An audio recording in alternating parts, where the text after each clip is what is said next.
So you hear the garage open, you hear the car backing out, and you hear it sounded like a fucking train wreck. Yeah. I don't know if she just put it in reverse and just pinned it to the fucking floor. So you hear just metal smashing, and then you hear,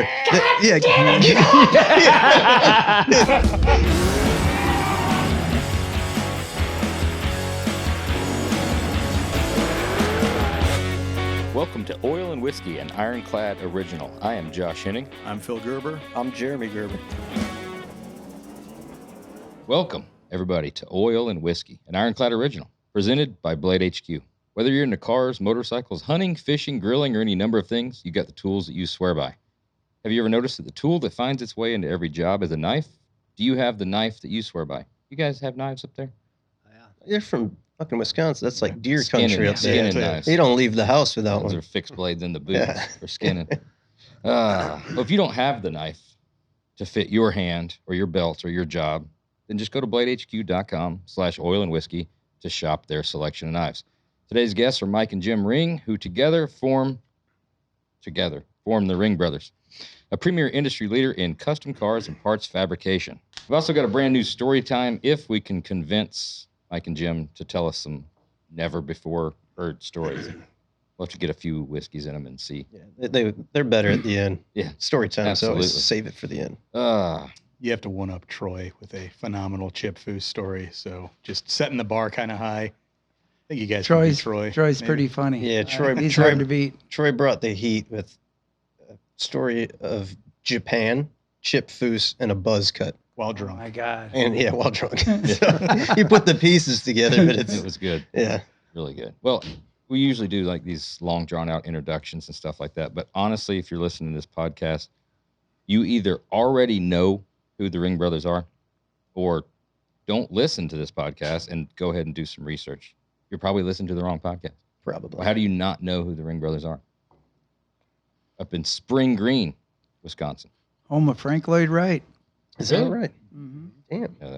Yeah. That's two famous designers up there. Two. Now, huh? Jim? Yeah, and Frank Lloyd Wright.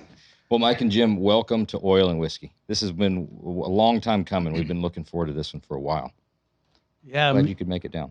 We are too. We're you guys have been friends for a long time, and it's pretty fun to come and see your facility. This is the first time I've ever been here. Now I'm a little jealous and don't really want to go back to our shop.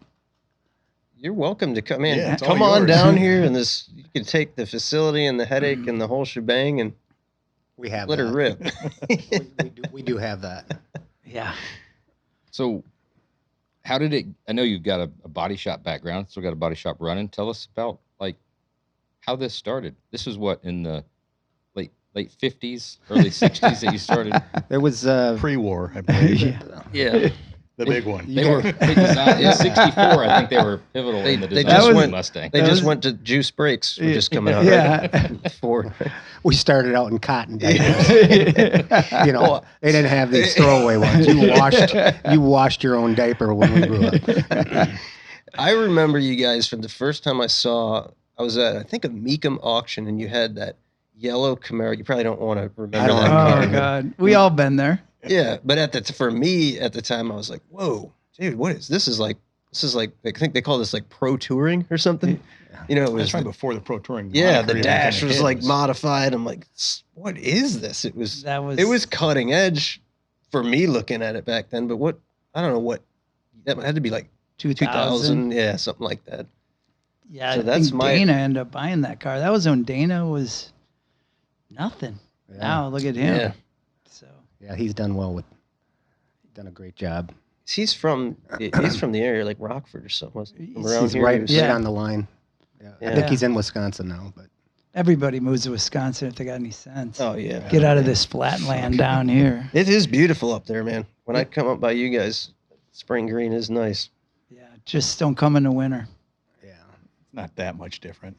Yeah. Fuck that. You guys got to have some of them snow machines up there, right? You guys have been talking about buying some land up our way for years. And we get stuck in the shop and don't actually get our asses up there. And then it's like October, November. So then you go to Florida. Too cold. We'll wait till next year. And, Isn't it amazing how the years go by, though? Dude, it's crazy. Yeah. I mean, I look at even getting the tour here and seeing some of your builds. It's like, God, remember when you brought that Charger out the first time at SEMA, you know, it's like, and you think that's 10 years ago. I don't even know. It's crazy. The time just blows by. It's kind of cool that us old guys showed him how to build a car, though. You know what? It is. Yeah. It's difficult now though because I'm starting to feel fucking old because you guys were I was probably making fun of you guys when you were my fucking age. Yeah. That I'm now for being old. So this is coming full circle. And now it's. Well, I seen you with your dad with a nookie. That was a long time ago. He was in one of those little Yeah, custom yeah, he strollers. was. right. Push- Yeah, I was. Yeah, the little '57 Chevy stroller, and Yeah, I miss your dad. He was a good one. oh yeah, Everybody misses him. for sure, man. If you, I don't know if you noticed the nice addition that we've got here in case you That's new need to a the. little candy. These are just for you. That's new to the studio. That's funny because on the way down here, he goes, "We got to stop." I go, "Why?" He goes, "I need some lifesavers or something." Oh, dude. Well, We've got so some Werthers right there. we got some Werther's originals. That's grandfather's first candy. You know, I think they say, isn't that their Yeah. slogan? And interestingly enough, they are sitting in a dish that I think my grandma gave me, a nice little crystal Oh, dish. that's that awesome. there's probably been, candy in there for 50, 60, 70 years. So if you guys want any, dive in. Yeah, a question I've been always wanting to ask my grandma: where do you buy the C's candy that you don't see in the stores everywhere? But Exactly. Let's see, yeah. Oh God. So tell us about how it got started. You know, Mike and I are the youngest of 7 kids. There's 4 girls and 3 boys, and Steve, my brother's the oldest, and then 4 girls, and Mike and I. Our dad ran a small Skelly gas station in a small town of 600 people, and I just wish he'd have put groceries in there back then, because there's no money in gas. Like Quick Trip, Yeah. But no, we were always around gas and oil our whole life. I mean, everything we did wrapped around that. Our dad actually left when I was about 9 years old. I think Mike was about 10, and our ma worked at the library. And we decided we had to figure things out, so we started a trap line, trapping, and actually we made a lot more money than our mother did at 10 years old. Trapping. Muskrat. Oh. Mink. So we don't, down Cool. here we're from the big city. I Yeah. don't know. Golf ball hunting. But gas is always in everything we did was about gas. I remember my dad taking Mike and I to Sauk City, which was about 20 minutes away, and going into this Ace Hardware and buying us our first bike. And we had never had a bike in our life. I mean, if we had a bike, it was probably the neighbors. And we both got 10 speeds. Mike chose the yellow one. He was on his tiptoes, and I actually got an orange one. And literally 2 weeks later, I tore it apart. And not only did I tear it apart, I had to tear the gears out of the back of it, and the bearings fell all over the place. And I tried my damnedest to put that thing back together. I started bawling, and I think Bob Dishler was the guy that worked for my dad, and he put it back together, and I never tore it apart again. But it was, moving on. We always had a car. We had a car before I even had my license, and it was a Gran Torino that we'd almost paint on a weekly basis. We did for 1 week. 1 month we painted it every weekend, A different color. different color to go back to school. So for Imagine 1 month, is that to Imagine- avoid parking tickets? Yeah. That's just to pretty be cool, just That to get is. the women, man. with Imagine the guy who's restored that car not too long ago and started buzzing it down. And he's like, what the fuck? Yeah, 50 Yeah. layers of tractor paint on it. Yeah. Exactly. But I never got to drive that car because Mike and his buddies wrecked it before I even got in it. But no, cars have always been in our blood. We knew that if you had a car, you could actually go somewhere. We didn't have cell phones back there. Obviously, you had to go to the phone booth to call your girlfriend or and wait in line. get yeah. a ride. Don't know if we're showing our age. Did you guys ever call anybody out of a phone booth, by the way? I did. Yeah. We actually, at this I was in point, high school, yeah, we're getting up there. We did the calling card thing, pagers for a while. I still got one. A pager? You're a drug dealer? Dude, my mom's going to be pissed if she knows I'm hanging out with drug dealers. Take out that cell phone. Let's see that fucker. I don't even know where it's at. Mike's the only person left who's still rocking. It's not even a flip phone, right? It's a flip. It is? It's a Okay. true flip. That was used to be an ordeal. I'll tell you though, what, the you- payphone stuff. Yeah. Yeah. Yeah. And you wait in line and just, your heart would race because it's this girl you haven't talked to in your Oh, yeah. life. And, back when you didn't text somebody to go out, you actually Had had to to call and I ask don't know them if out. it's just me, but when it seemed like you had more conversations end poorly where you were pissed off on a payphone, and there was something about slamming that payphone down, and You I don't- couldn't break the fucker. No, You yeah. could Oh, not no. break It's- them. I'm thinking back now, like I don't think I've ever hung up mad on a cell phone, but something about like there was Yeah. always it was a girlfriend or fight or something like that. That slammed down to Yeah. that receiver that was No, solid. you always hung it up 3 times. It was like, You remember making the collect calls on those Oh, things? yeah. Because when you were out fucking around and you needed to get picked up, so you'd make a collect call home, Yeah. and then you'd say, "Pick me up at Nikki's house." Yeah. And then, Yeah. You got have a it collect in. Call from Yeah. We're from Walgreens. Come here. We had one in school. We had one in the lunchroom at school, and man, that was fun all the time of just going in there, prank call something. They'd call back to that number and just let it ring. Somebody'd get over there and answer it. Well, we had to get out of we had to use the payphone because we had a party line at home. Do you guys know what that is? party. No. line. That was that's where you had all the neighbors on your same line. Well, Are you You serious? need Oh, to use the yeah. phone. You take, I need to use the phone now. Can you guys so hang up? like maybe 4 neighbors had the same. I knew the party Line? lines in a house, but I didn't know there was a party line. Like, Oh, yeah. Yeah, in the community. Damn. Yeah, so you'd have to wait. Maybe your neighbors on, and they talked a lot, so you'd have to go. did you have to And we were tell the making fun of operator who to Alabama. call? Did you have to do that? Oh, Or we you had didn't to do tell- that. Dude, I've got this vision of like Yeah. when you see those old like movies where the Yeah. operators plugging all the Come on, guys, we're not that old. So anyway, moving on to the cars. In high school, I had a 1974 Grand Prix SJ. It was red. It had white interior. I love that car. And it's Peggy knows why. yeah. The trunk was huge. But what I did in that car is Peggy.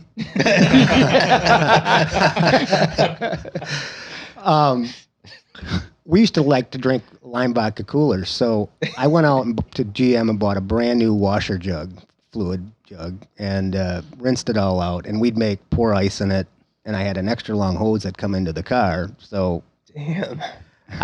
anybody that was in the back seat, I'd hand them the hose and hit the washer button and fill them up. That's brilliant. We hand it all the way around the car, and actually, I'm kind of trying to look for that same car.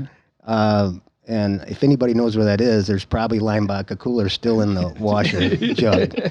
I've never heard that trick before. Oh, you'd never get caught. Yeah, what are the odds? Put a little insulation around it, fill it full of ice. Well, it's same color, everything. I mean, it looked like washer fluid. What are they going to do? Yeah. Pick you up for drinking washer You're gonna fluid? stand there and you're gonna tell me. Nowadays, kids might. That's Tide true. Pods. By the way, Yeah. don't drink washer fluid. Yeah. But no, we had a lot of fun with cars.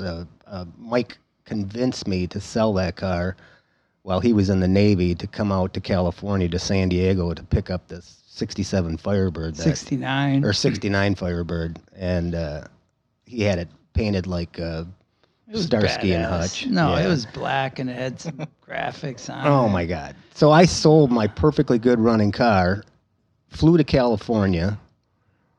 Was it the first time or the second time when I was trying to spin the tires? First time. The tranny was out of it. And literally Jim flew out and we're at in the Navy they have these places you could work on the cars. And I didn't know the tranny was out because I just got done painting it. And Jim was crying. There's no interior in it yet or anything. And I'm going to drive it 2,500 miles back home. And he's literally spinning the tire to hope the transmission catches so he can go 2,500 miles. It's a home. good start. Yeah. So, that leads to another story. So the tranny's out, so he flies. He leaves. He takes my buddy's car. Paul Christensen. If you're out there, I haven't seen you in 40 years. Give me a call. So he takes my buddy's car after they were in. Well, tell him you were in showering because he had tranny fluid all over. Well, we were full of transmission fluid. Me and a good friend of Mike's growing up, and we were in the shower, buck naked. In the barracks. The barracks police comes in and said, "Can I see your IDs?" I'm like, "Yeah, right here in my back pocket." I'm buck naked, and And he says, "Are you guys on the military?" And I said, "No." And he says, "You guys got 2 minutes to get the fuck out of here, basically." So we're running out the door. Didn't get to wash our hair. We jump in Paul Christensen's car, go to Vegas. He left a note. Left the car at the airport. San Diego. Where? Airport. It's in the airport. Yeah. Well, anyway, it took about 2 days for me to find it. So anyway, so I go to the junkyard. I'm getting a new 400 turbo tranny for this car. And my buddy let me use this 72 Ford pickup and had a 3 in the tree. And in San Diego, there used to be a junkyard right across the bridge, Coronado. Really cool junkyard. Got the 400 turbo. He had no tailgate on the truck. No big deal. I'm getting on I-5, hitting second gear and looking in the back. All of a sudden, I look back. There's no tranny in the back. It's skidding down I-5 on the pan. Those Turbo 400s are pretty stout, though. So I'm like, if anybody's hitting this, there's cars swerving. I'm like, if somebody hits this son of a bitch, I'm keep going. I threw that baby in reverse, jumped, that thing. I picked up, which I can't imagine today, a 400 turbo, full of oil, torque converter and all, and running across I-5 to put it back in the pickup truck so that I could put it in and Jim could come back again to pick up this car. Which I did. And points were bad. No, he didn't have a ballast resistor in it. And every 150 miles, the points were cooked. And I got to learn how to change points and gap points like in the middle of the night with no flashlight, just by feel. Worn out dime. Yeah. That's what I was always told by an old hot rod. Yeah. I think and I'm not exaggerating, I think I went through 25 sets of points going from California to gospel truth. You're probably pretty damn good at changing points. Yeah. Oh, yeah. But, yeah, cars. So after that, you decided to go full time. This sounds like it's got all the writing on the wall to say, hey, this is what we should do for a living. This sounded like a great start. Yeah, so I also was in the Navy when I got home. I used to have a 69 GTO convertible. It needed some work, but it was a 69 GTO convertible. Tri-power, 400. Come home from the Navy one time. I'm like, go to the basement where the car is. I'm like, where's my car? Jim said, I sold it. I said, where's the money? I spent it.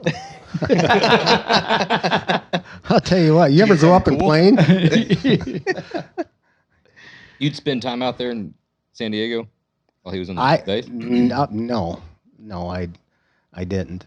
On another note, I still have a picture of this today, but my dad had traded some gas to a junk dealer for an airplane propeller one time, and it was in our house forever. And I decided to build a helicopter out of this airplane propeller, and obviously that don't work very good. But one goes this way, one goes right? Exactly. I didn't know it was a propeller, for Christ's sake.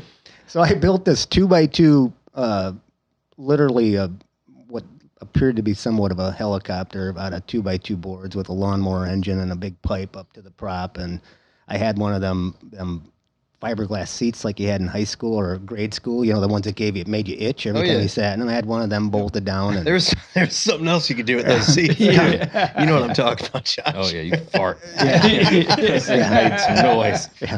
But anyway, I was out in the yard, and I'm trying to get this thing running, and I'm pulling on it, and I'm pushing the prop around, and my uncle was actually my next door neighbor, and he walks out the back door, and he looks over, and he says, if that motherfucker starts, you're dead. It never did start, but it was. It had all the beginnings. Yeah, great. Yeah. That's like my dad did almost the exact same thing. Remember, we made that snowmobile thing with the engine and the prop on the back.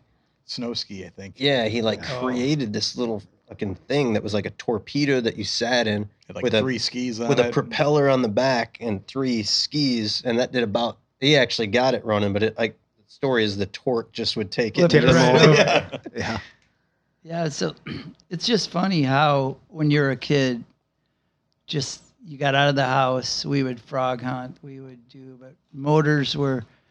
go to Kramer's, which is a big construction company, and we would, they'd throw away old motors and get them running. And little, pump motors and. Yeah, and to get the shaft to come out the side was like a home run because, everything we saw was a lawnmower. Shaft came out the bottom. And you couldn't really build anything. Yeah.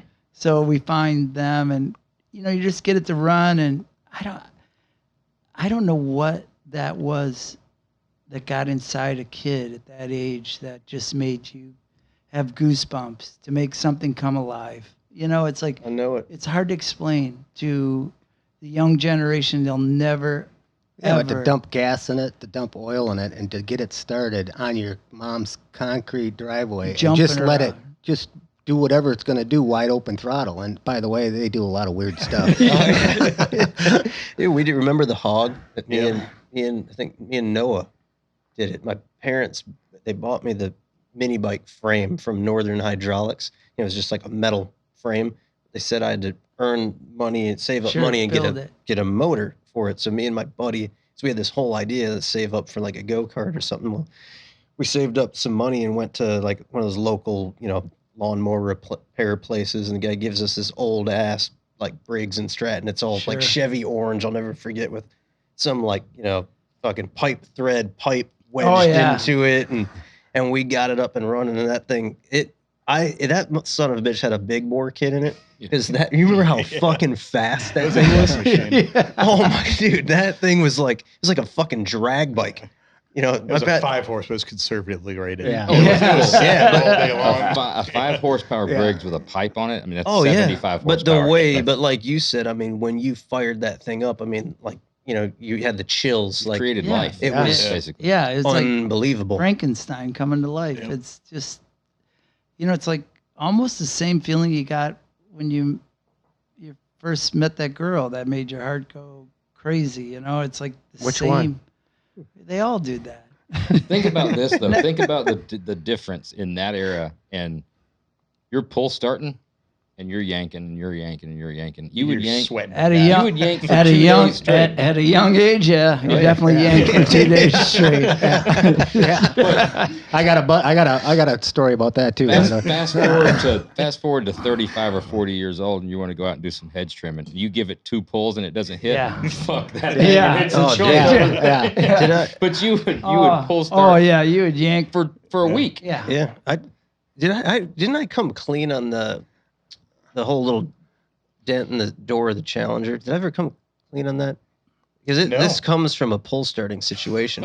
Here we go. I love Jeremy getting stuff off his chest. I've got This a podcast is a good Dude, thing. Oh, there's a few things I've felt guilty about in my life, and I've as long as they've happened, I've had to come clean. One was I stole a Michael Jordan Beam Team card basketball card. from Phil when we were kids, and He gave it back to me 2 years ago. yeah, I've had a guilty conscience about it ever since, and I was cleaning out the drawer and I find it, right? But this was, I think it was that mini bike, and could not get the motherfucker started.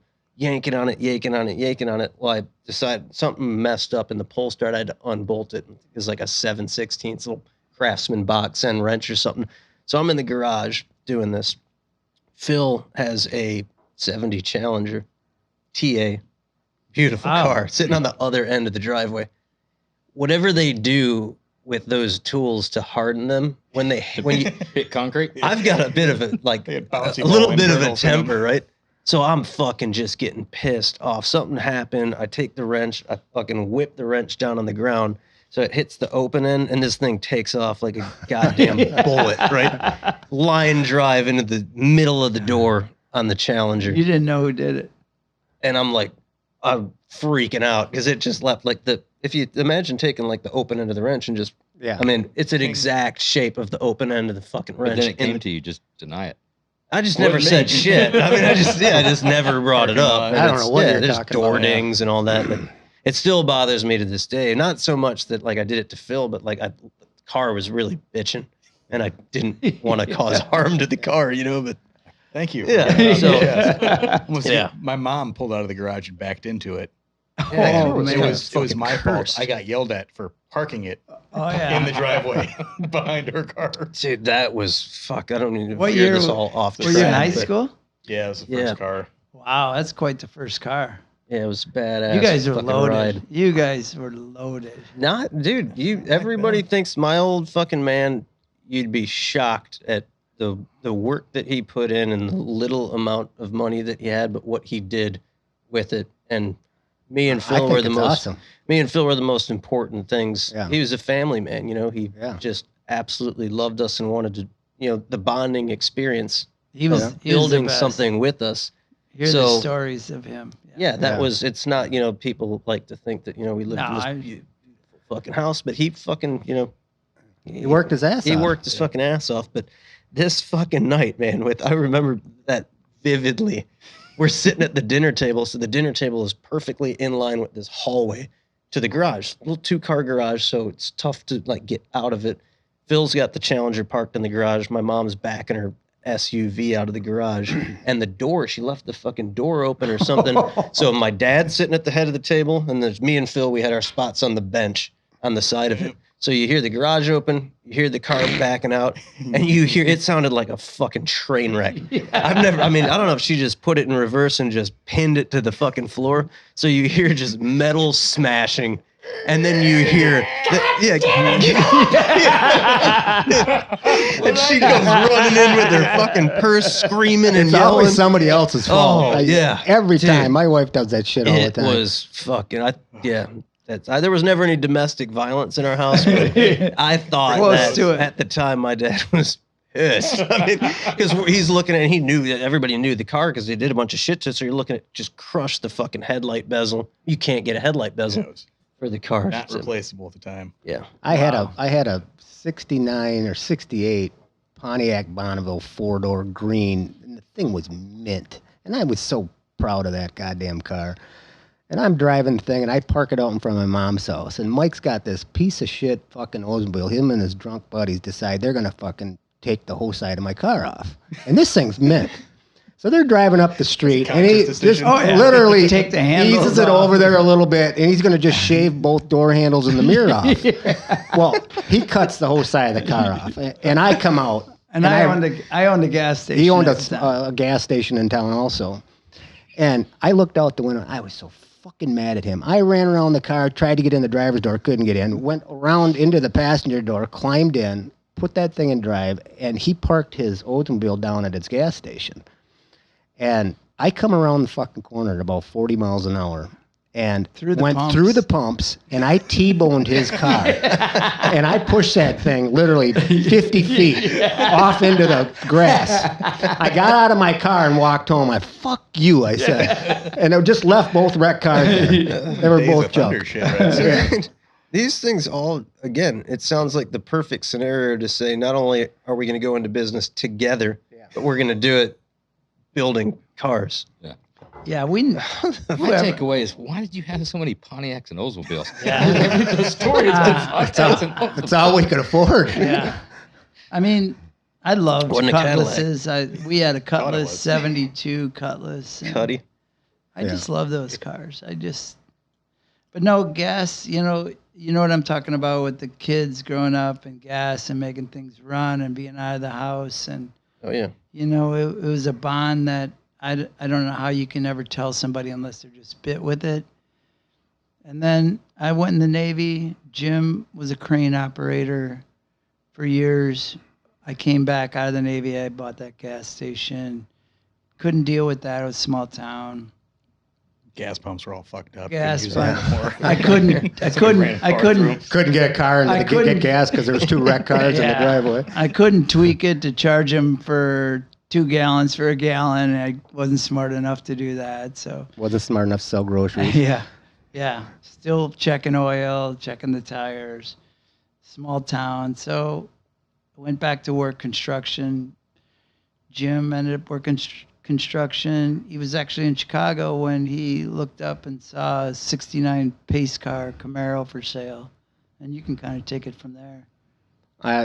I knew I didn't want to raise my kids in Chicago. I was living in Schaumburg at the time, working downtown. Oh, shit. And I just every day downtown, I hated going downtown. And I finally just said to my wife, I said, we got to get out of here. I'm not going to raise my kids down here in Chicago. I just didn't want to be here. And so I had no money, and I found this 69 Indy pace car. It was a big black car. And I said to my wife, I said, I'm going to go down to the corner bank down here by our apartment and see if they'll give me some money to buy it. It was $5,500. I'll never forget it. And I walked in there and I told the guy, this is what I want to do. I have no money down, and he actually gave me the money. So I went and bought the car and drug it home, actually to Mike's gas station, tore it completely apart in his gas station, and then from there basically hauled it home in pieces. And in my mom's basement, her basement's literally under her house, or her garage, I should say. And every weekend I'd drive home to Chicago and restore it, and I just thought, man, this is what I want to do. So I actually got the car done. I sold it. I made really good money on it. Back then, it was a lot of money, and decided this is what I wanted to do. I wanted to get in the car business. So I quit my job in Chicago. I convinced a good friend of mine, Garrett Boley, to quit and come back, and we had no idea what we were doing. We were painting cars for collision stuff, and we did some work for George Stauffer. We painted the winningest 289 Cobra for George Stauffer. We've done GT40s for George, and never made any money, by the way. And I had a guy, I had bought this building from an old car dealership. His name was Lenny Heber, and I think I paid $70,000 for this building, and it was right in Spring Green, right off the highway. And there was a Subway coming in there, and Joe Hackle was a local builder, and he asked to buy the building, and I think I sold the building for him for like $170 or something, and then built the building, actually the first building we're in now, and asked Mike to come back and get into business. Well, Garrett ended up moving back to Denver, and that was kind of the start of Classic Auto Body, where we basically were doing collision work and Fast oil changes. Oil changes wasn't good for us because we literally, I think we bought like 6 motors the first year. we never we literally did. Never put the plug back in it. Oh God, we could go in hours. That's a tough one. Yeah, for something being so simple, I could see the risk isn't worth the reward. Like on that one. Yeah. Well, it was. You're competing with. But our oil change business is called Classic Auto Body. Even today, if you look at our legal, it's called Classic Auto Body and Speedy Peas Inc. And everybody would, in our sign out front, Speedy Peas. It's like, how the hell? What's peas? How does that do with you and Jim? Well, Jim, growing up, he had a problem. I used to piss my pants all the time. So Emil Deal, bless his soul, even in 4th grade, he finally had to have surgery. He would always say Jim could run a full board sprint and piss while he was sprinting. While you're sprinting. So damn. So they called him Speedy P because he's the only guy they know that could pee while he was on a full board. What a perfect name for a fast oil change. Speedy P. Well, as you're saying it sounds like I see that on a T-shirt, like a vintage speed shop kind of thing. I mean, Speedy P. Yeah. So that's where. That's the truth. I used to piss my pants all the time. Yeah, I remember as a kid we'd sleep together and we had the plastic sheets, and I just still remember it'd be a freezing winter night in Wisconsin. I always said, I feel so good. Mom! She'd come in, lay some towels down. My whole back T-shirt was yellow. I slept in a crib till I was 11. Oh my God! I remember we had a cousin like that, and remember he used to have the plastic dude. pants? He had these underwear, and they had like what's the square battery that's like from all the 80 9 volt. Yeah, the 9 volt. That I think. Those underwear and Teddy Ruxpin are the only things that take the 9 volt battery. So we had this like pack on these. They look like regular underwear, but it would sense him like pissing. Shot. And it had a beep. Beeper the underwear. That's what we called it. Beeper the underwear. Shot the shit out of you. I was the 9 volt battery because I was the one that was yelling to Mom to come change. No, literally, when I was growing up, our house was so small. It was Mike and Steve in bed, and I slept in that crib. My legs grew out the end of the crib by 6 inches, and my mom would come in and put a towel over each one of my feet because the covers wouldn't cover it. They're all inside the cage. Yeah. That's the truth. I just prayed to God nobody'd walk through that door because my feet were out. They'd bust both legs off, just like that movie. Misery. Right? Or Misery, yeah. When we also grew up, there was 4 older sisters, and my dad was gone, and Jim come down one day, and he's like, "Holy shit, our sisters are there's rockets in the bathroom." Oh, jeez. And we're like, "What?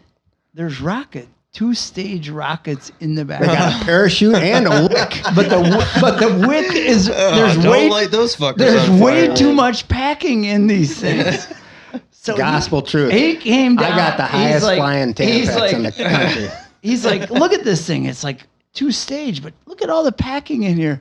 So we literally would go down with Mom's meat cleaver and take my dad's 300 Weatherby shells or 300 Winchester shells and chop them in half in the furnace room with the gas. Next to the oil barrel. Just bang it. We would bang with Mom's meat cleaver, chop through the shells, and take those tampons or Kotex. Hey, you Tampax. making rockets out of them. And made rockets out of them. And we We rolled roll the wick string and wax and put gunpowder on it, and then pack the first stage full of gunpowder, Yeah. and then We really build these thought- little mini wings on it. I'm serious. Them things flew. We We actually could never, ever get the parachute to open. It's the first time I've ever heard that in my life. That's fucking I mean, awesome. but it was like that's the kind brilliant. of shit we did. We didn't know. It's Yeah. like our sister's got rockets built in the bathroom, and there's like is boxes of them. I feel bad for my mom because she had to buy cases of them things. Dude, me and This is good. Phil were the exact. We didn't have sisters, but the same shit. The thinking. Exactly. We would take get like a big thing of those Black Cat bottle rockets and Yep. just go, Yeah. and we'd spend hours Cutting cutting An them apart, entire getting fucking all the day. gunpowder out of them, and then we'd take the little CO2 cartridges from the Oh, pellet yeah. guns, yeah. and you You, spend stick maybe a like you stick all a day. scratch all in it. And you, Yeah. We used to fill them Open full it of up. matches, but same Yeah. thing. Yeah, fill it full of the gunpowder, and then we thought we were setting off like a fucking nuclear bomb. Maybe like a. Oh, fuck, that was easy. You see that? Oh, I bet Mom heard. I shook the house. Dude, we'd set Yeah. everything on fire, make a Oh, bomb yeah. out of everything. We had this. Remember when we set Mom's Beanie Babies on fire? Dude, you remember when that whole They were Beanie Baby big thing? money. So Yeah. these things were worth like a fortune, and my Your mom kids had them. listen to this. Yeah, my mom had them all over the place. Well, everything we could get our hands on, we made into a bomb. Yeah. So we're out there, we're like, fucking set the Beanie Babies on fire, right? Like, fuck it, let's see what those things do. So we had like a little toy truck, and we filled the whole back with like M80s, and then these pipe bombs we made, and then we put the Beanie Babies on top, and then blew the whole fucking thing up. And it turns out it was one of those ones that was worth like thousands Yeah. of dollars. You didn't really grow out of it because it wasn't but 4 or 5 years ago I got the pictures of the John Deere Gator on 4th of July. yeah. And That wasn't intentional, though. Yeah. We were trying to be smart on that one. You guys are rookies. Dude. I'll tell you a story. This is a pretty good one. Man, This is a good story. you go ahead. We have a construction company behind our house, and they'd have what they did was build roads and basically Let's grab that. build roads. Switch it up. Are you taking a break here? Okay. No, no, we're good. Yeah. You're good. Building roads, and they had quarries, and they did all this blasting. So we got down in there one time, and we used to go through these shanties. They were literally go out for a week straight with these 5 guys that would sleep in these shanties, no showers, no nothing. Look for Playboys or anything else we could find out about the birds and the bees with. And what we did find out though is they never ever locked the Dynamite shanties. Oh, So we That got was a in long there, time ago. and we're that's a bad. this was what? Pre-war. It would have been. It would have been. Nam or World War II? It Where would we have at? been 48 to 50 years ago. Yeah. Gospel truth. So every night, me and Paul Stracco, who's gone, bless his soul, we'd go down there and we had to test this stuff first. So we started taking dynamite caps, and we figured out that the longer ones did a lot more damage than the short ones, and With the wires. we knew there was 2 wires on it, so it was obviously a battery that lit them off. So we'd take a piece of wood and knock one of the flashing barricades over and take the battery out. The 9-volt. Because we couldn't afford a battery, and we were wheel that. Some of them had 30-foot wire, some had 60-foot wire. We'd take the 60 way out there. I'm like, holy Christ! So, like, what if we put like 5 of these together? So, and it's just shit flying everywhere. So then we started taking the dynamite. And these dynamite weren't just dynamite sticks. They were the dynamite sausage. They literally look like you go to a meat market and buy these big, giant sausages. And they're all mushy. And we were going to stockpile this stuff. So my mom had false ceiling in her basement. So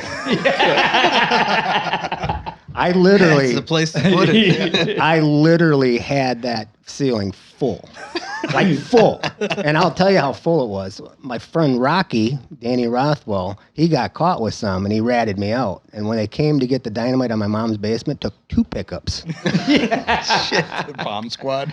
No, it was Today it would be. Today it would have been, but Isn't it amazing how back in the day you didn't No. you didn't think twice. You go to sleep right above it and you don't even care. oh yeah, I was right now above it. I've got like a half stick in the Yeah. garage, and I'm like, I don't know. I mean, Yeah. I maybe I should move it out and It's like a little the, hot today. yeah, I might need to move that out further in the yard. This could go off at any time. My mother's Snakes house, and sparklers out there. yeah, my mom's house literally would have been in Florida if something would have happened.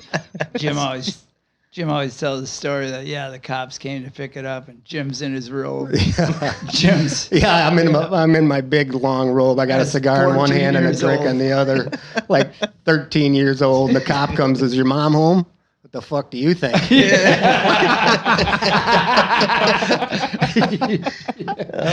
Damn, dude, there was just something about blowing shit up Oh, back yeah. in that era. I mean, Yeah. it was just like When we just lived for it. mechanical, just beating shit up. Riding the sewer thing.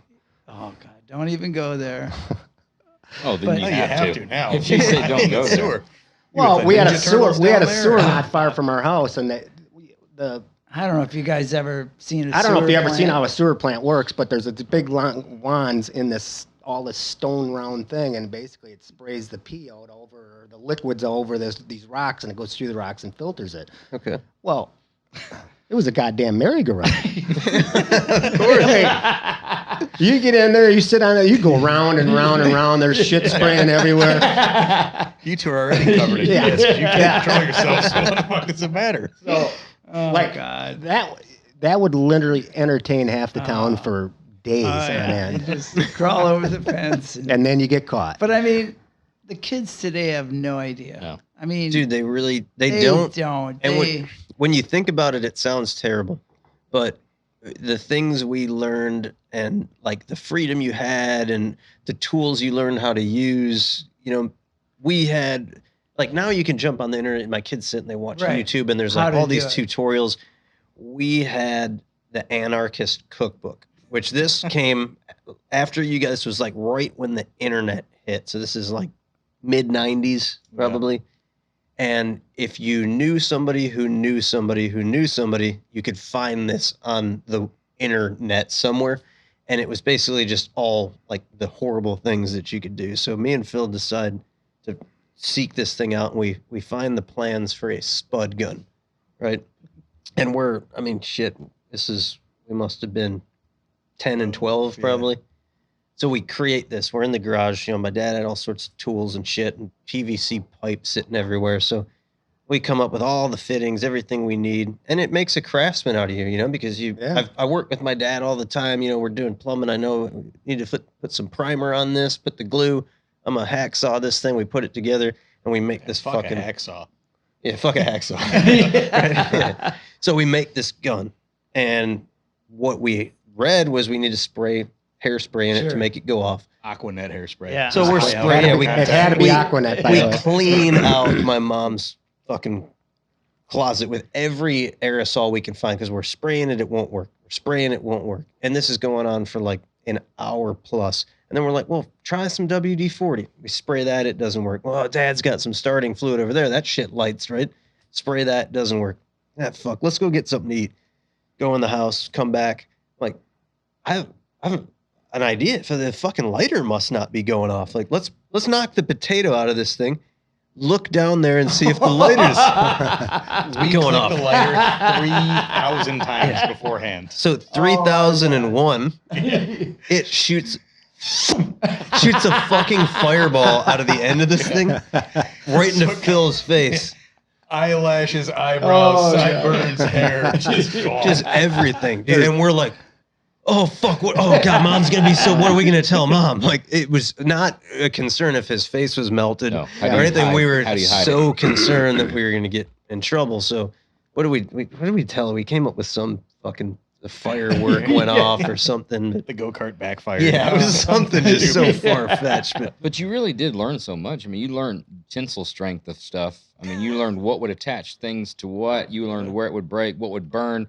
I mean, over Where time, to run? Yeah, where to run. I mean, how far you needed to run. Yeah. I mean, you learned so much. I mean, once you got to, 14, 15, 16, and, you had to be responsible or relied upon and do Not some responsible. You had to. you had to be you had to relied fix upon shit to you do some broke. type of job. Yeah. You were miles ahead. You're kind of like, oh, that'll never burn. Try this. When you were saying that, don't tell mom, it was like Jim and I were behind my dad's gas station. And I don't know if you guys remember, there's these signs at the gas stations that my dad had, which it's got 2 arms, and then in the middle it's got a frame. And they used to change them out with paper. Like That center oil frame used to signs. swing in the wind, just wobble. Yeah. a It little would go bit. back and forth. Well, if that center square was out, it was like 2 arms and a base, and if you pulled one arm back, it would just wobble. So Jim, being smart as he was, he pulled one back, and he let it go, and it hit me dead center, knocked my teeth, Knocked back. all of his teeth out of his head. and he's like, oh, his eyes are like, Shit. don't tell Dad. I'll get you a napkin. As my teeth are literally back in my. All of them. So I'm home, like whimpering on the couch, thinking I'm in big trouble. He walks in and I have putty all over my gray teeth. putty. They puttied him back in. They actually all grew except for a couple. So they puttied them all in. I Mike remember- goes, "How they look?" I said, "They look really good." Yeah, you can hardly even notice it. Yeah. That's amazing what you would do to avoid mom and dad Oh, yeah. finding out back in the day. Another time we were golf ball hunting. That was another way of making money. So we're golf ball hunting, and literally, you had no money. I mean, we came from 600, no money. So the golf balls were all picked that were easy. So we would walk Through the the creek. creek. You go for the deep. We'd go for the hard deep ones. ones you had to step on. So you walk, and Jim he had chiggers all the time. He got chiggers all the time. I don't know if you know what you chigger is. Like spend much time in water, but it's like a little mite that tiny gets under your mites that- skin, and Okay. it's nasty. red bumps everywhere. You're white as a ghost, so you're weighing like 60 pounds soaking wet. So he's full of chiggers. But anyway, we're walking through, and you'd step on the golf balls, and I remember going, "What the hell is that?" And I reached down, and luckily I grabbed a snapper turtle by the tail. Thank God I didn't grab it. So I'm holding this massive snapper turtle by the tail, and I'm kind of swinging. And we were all just shirtless. So I'm like looking at Jim going, "Hey, check this out." And that head came out and grabbed him right in the belly. Let me tell you something about a snapping turtle. When you weigh 60 pounds and you got a 40-pound snapper on you, they are full-time four-wheel drive. And they don't let go. So it was like just slow motion. slow crawl up your belly and biting you at the same time. And I'm running back to the gas I'm station. telling Dad. I got 2 guys chasing me, a big turtle hanging off my belly, and I'm running through this golf course like a crazy man. He didn't run too fast with that. So I tackled him, and I yanked that turtle off, and it took all the skin of a bee. Today, I still got a piece missing out of my belly. Man. Josh, I gotta apologize. I take back everything I said about Alabama. I was wondering when it was going to come about that. This sounds Yeah, it turns very out it's similar just to right Alabama over growing the up. border there. Snapping turtles don't. You know when they let go? When They don't. When the thunder. Yeah. Yeah, when it thunders. Is that right? That's what it says. Old wives' tale, but Yeah, those are creepy little fucking animals. Yeah, those they're things. awesome. Just the other day, I was coming back from Sauk City, and one was crossing the road, and I whipped a Yui, and I picked him up, and I took him across because they are so cool. You know, as mean as they are, they're prehistoric looking. yeah, They are. They're awesome. Yeah, they're cool. So I couldn't let one get run over. But they were fun to fuck with as kids. Oh, yeah. Those things. Because that neck, I mean, you heard Oh, all the my stories God. from everybody. They're just massive. Yeah, and that thing would come all the way around. Yeah. You never fucked with a snapping turtle? Oh yeah, yeah. We got them in the little lake by us. The garage. Any type of body of water as a kid, like Yeah. a creek or anything behind place. Never They're seen him in the sewer, but I'll tell you Yeah. what. besides there, it was The only Ninja thing. turtles down there. yeah, Yeah. yeah. That Those was are Mike. those are like cool little animals though, but those little fucking possums or gnome dogs as we call them. That's fuck those things. They won't hurt nothing. Oh, Just evil looking. Yeah. They won't die. I will say that. fuck a You can possum put, up. you can man. put a bunch of rounds into a fucking Oh, yeah. possum. And Oh, yeah. it does not die. You don't know if Possums they're dead are- or not. Jim possums loves are good. possum. Really? Really? Dude, I Huh? had a fucking possum. Possums they're great. It's all they do is eat ticks. I had a That's it. possum in my fucking garage that was like stuck in my garage. I did and too. This thing was like the most. They are shitty looking. Right? Yeah. These things look. They look like They just little give you devils. a bad little. So yeah, so I decided I'm like, all right, it won't. The fucker will not get out. So I take a little varmint killer pellet and the pellet gun. It's one of those high powered pellet guns that pop. 22 once. caliber or Little- 177? 177. Yeah. Give him a little warning shot. Illinois. Oh, Yeah. not the real. Right, high give him a power. little warning shot and nothing. Right, he's just not. By the time this was over, it looked like a Quentin Tarantino movie. I'm telling you, there's fucking blood up the fucking walls. And the motherfucker just kept coming at me. It was crazy, dude. I have nightmares about this still. Raccoons. I is what I've apologize. We've got problems with at my house right now. They're fucking with the bird feeders and shit. Jim- And there's nothing you can do about a Got him raccoon. in the neighborhood, huh? Jim's The opposable thumbs, man. They can do. Oh, anything. they're crazy, dude. Jim's got a picture of him with a. So I live out in the country too, but I was cooking on the grill one night and I said, Peg, look at this raccoon right here in the tree, right by my house, sitting in a little crotch. It was a younger one, little guy, and he's just sitting there watching me cook. And I thought, I'm gonna throw him one of these brats. So I literally took a brat off the grill. I let it cool a while so it wasn't hot for him. I walked down by the tree and I threw it straight up, and he caught that brat out of thin air, and he sat up in that crotch eating that brat It was that I cute. gave him. He's got a And picture. I got a picture of it. It's just cuter than shit. But them are, I think as you get older, you get softer. Like you just. I like they're- seeing them. I like those seeing them. They're fuckers are territorial, Yeah. though, Oh, man. yeah. They're fucking with Oh the yeah. Yeah, they. I don't want to be camping and seeing. Yeah, we had them. They got up and they broke through the soffit and they got in the attic in the garage. This is my house now. Yeah, and then they like birthed mini, little fuckers. Yeah. And the garage doors are closed and they come out of there. And my wife's home alone one night, and these things they're going fucking crazy trying to like tear the door down to get into the house. So I'm like setting up traps and everything. She thought somebody was breaking in the house, but those fuckers get Yeah. territorial, man. Bunnies are cute, Chipmunks are cute. We'll set up trail Raccoons, cams out in the chipmunk up in the backyard and wall. stuff. Yeah, Like, get my up in wife the wall, loves the man. birds and stuff, so we do bird feeders and stuff. And you'll fill one up over the weekend, come out Monday morning, thing be broke, busted, all that. So we'll set up trail cameras. There's nothing you can do to keep a raccoon from getting it. I mean, they'll hang from their tail or their back leg. Yeah. Oh, They'll yeah. grab that. They'll have it in Oh, their yeah. two hands. They'll shake it. They'll turn it Yeah. over. It's wild. They're seeing smart. Them on camera. Oh yeah, they're real smart. It's wild. Yeah, I don't know how we got on raccoons. Yeah, it's So fucking wild. Yeah. Fucking wildlife. Fuck planes. Yeah, fucking so, planes. so right after you get a chunk taken out of your belly by a snapping turtle, you're like, you know what? Let's build hot rods. Yeah. So you bought the pace car. Bought You the- moved back. Yep, Y'all got a moved back. shop. We Y'all ready to go. started our shop, and might come back, and basically, In '94 and started building and never really thought anything about it. Jim always wanted to do something a little different. Got tired of restorations because it was like, oh, you got the wrong date code of the light bulb in the glove box. It's like, It's tough. Yeah. it me? sucked. Mark was I, supposed to be yeah. hated 3 it. inches, not I hated it. It stifles your creativity. Yeah. There's no creativity. Right. So it just kind of moved on, and honestly, I think I saw Troy's Predator he did way back in the day, and because Moose used to try to bang the same girls that we did, because Moose is only like Yeah, he's 20 from up minutes there. away. Yeah. So he was trying to bang the Spring Green girls, and we tried to keep him out. And but he said he was working for this guy Troy, and it was pretty cool shit what Troy was doing Oh, back yeah. then.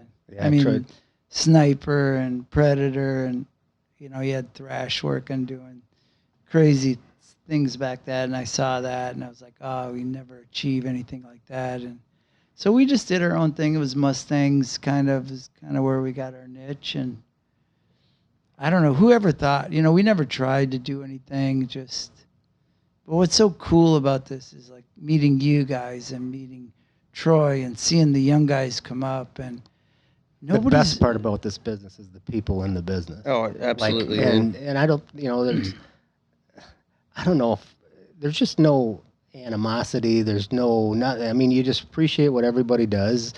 You can like it and you can't like it, but you always become friends, and that's what life's about. Screw the cars. I said we all someday need to get together, all of us car guys, and put $100 in the pot. And every time you say car, you have to put another $100 in the pot. And, Oh, yeah. and just get together without cars. But we've met some really amazing people over a stupid car.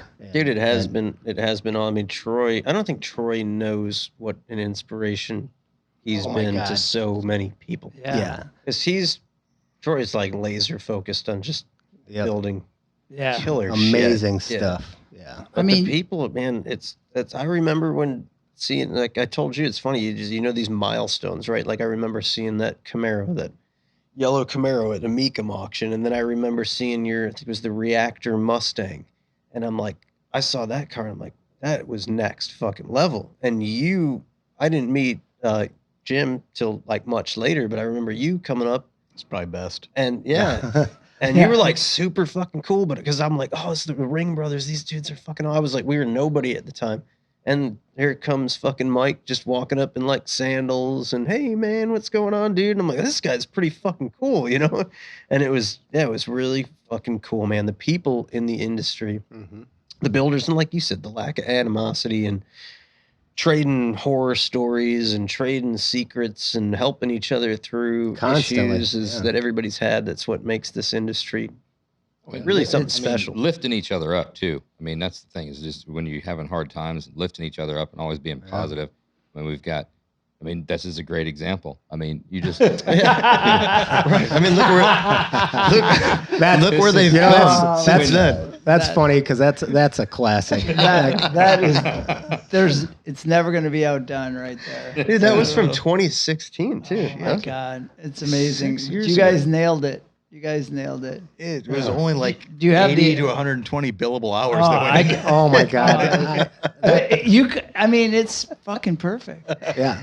Oh god, dude, I haven't seen that in so long with the fucking carbon fiber shoes. I That one. I forgot about the carbon shoes. I cried when I saw Yeah. that. Oh my I God. We cried. laughed for like 3 days straight. I mean, I couldn't stop showing that to people. It had the recoil wheels on it. It's like, oh my God. I think there's one right there with it that you guys did, and that was the one with all the clowns in it. That one car. Oh, yes. We didn't do that one. Oh, You sent no. me that. Oh, yeah. I remember seeing that. That was a good I heard one. a guy that did that. Oh, I about pissed my pants. I really want to thank Phil too.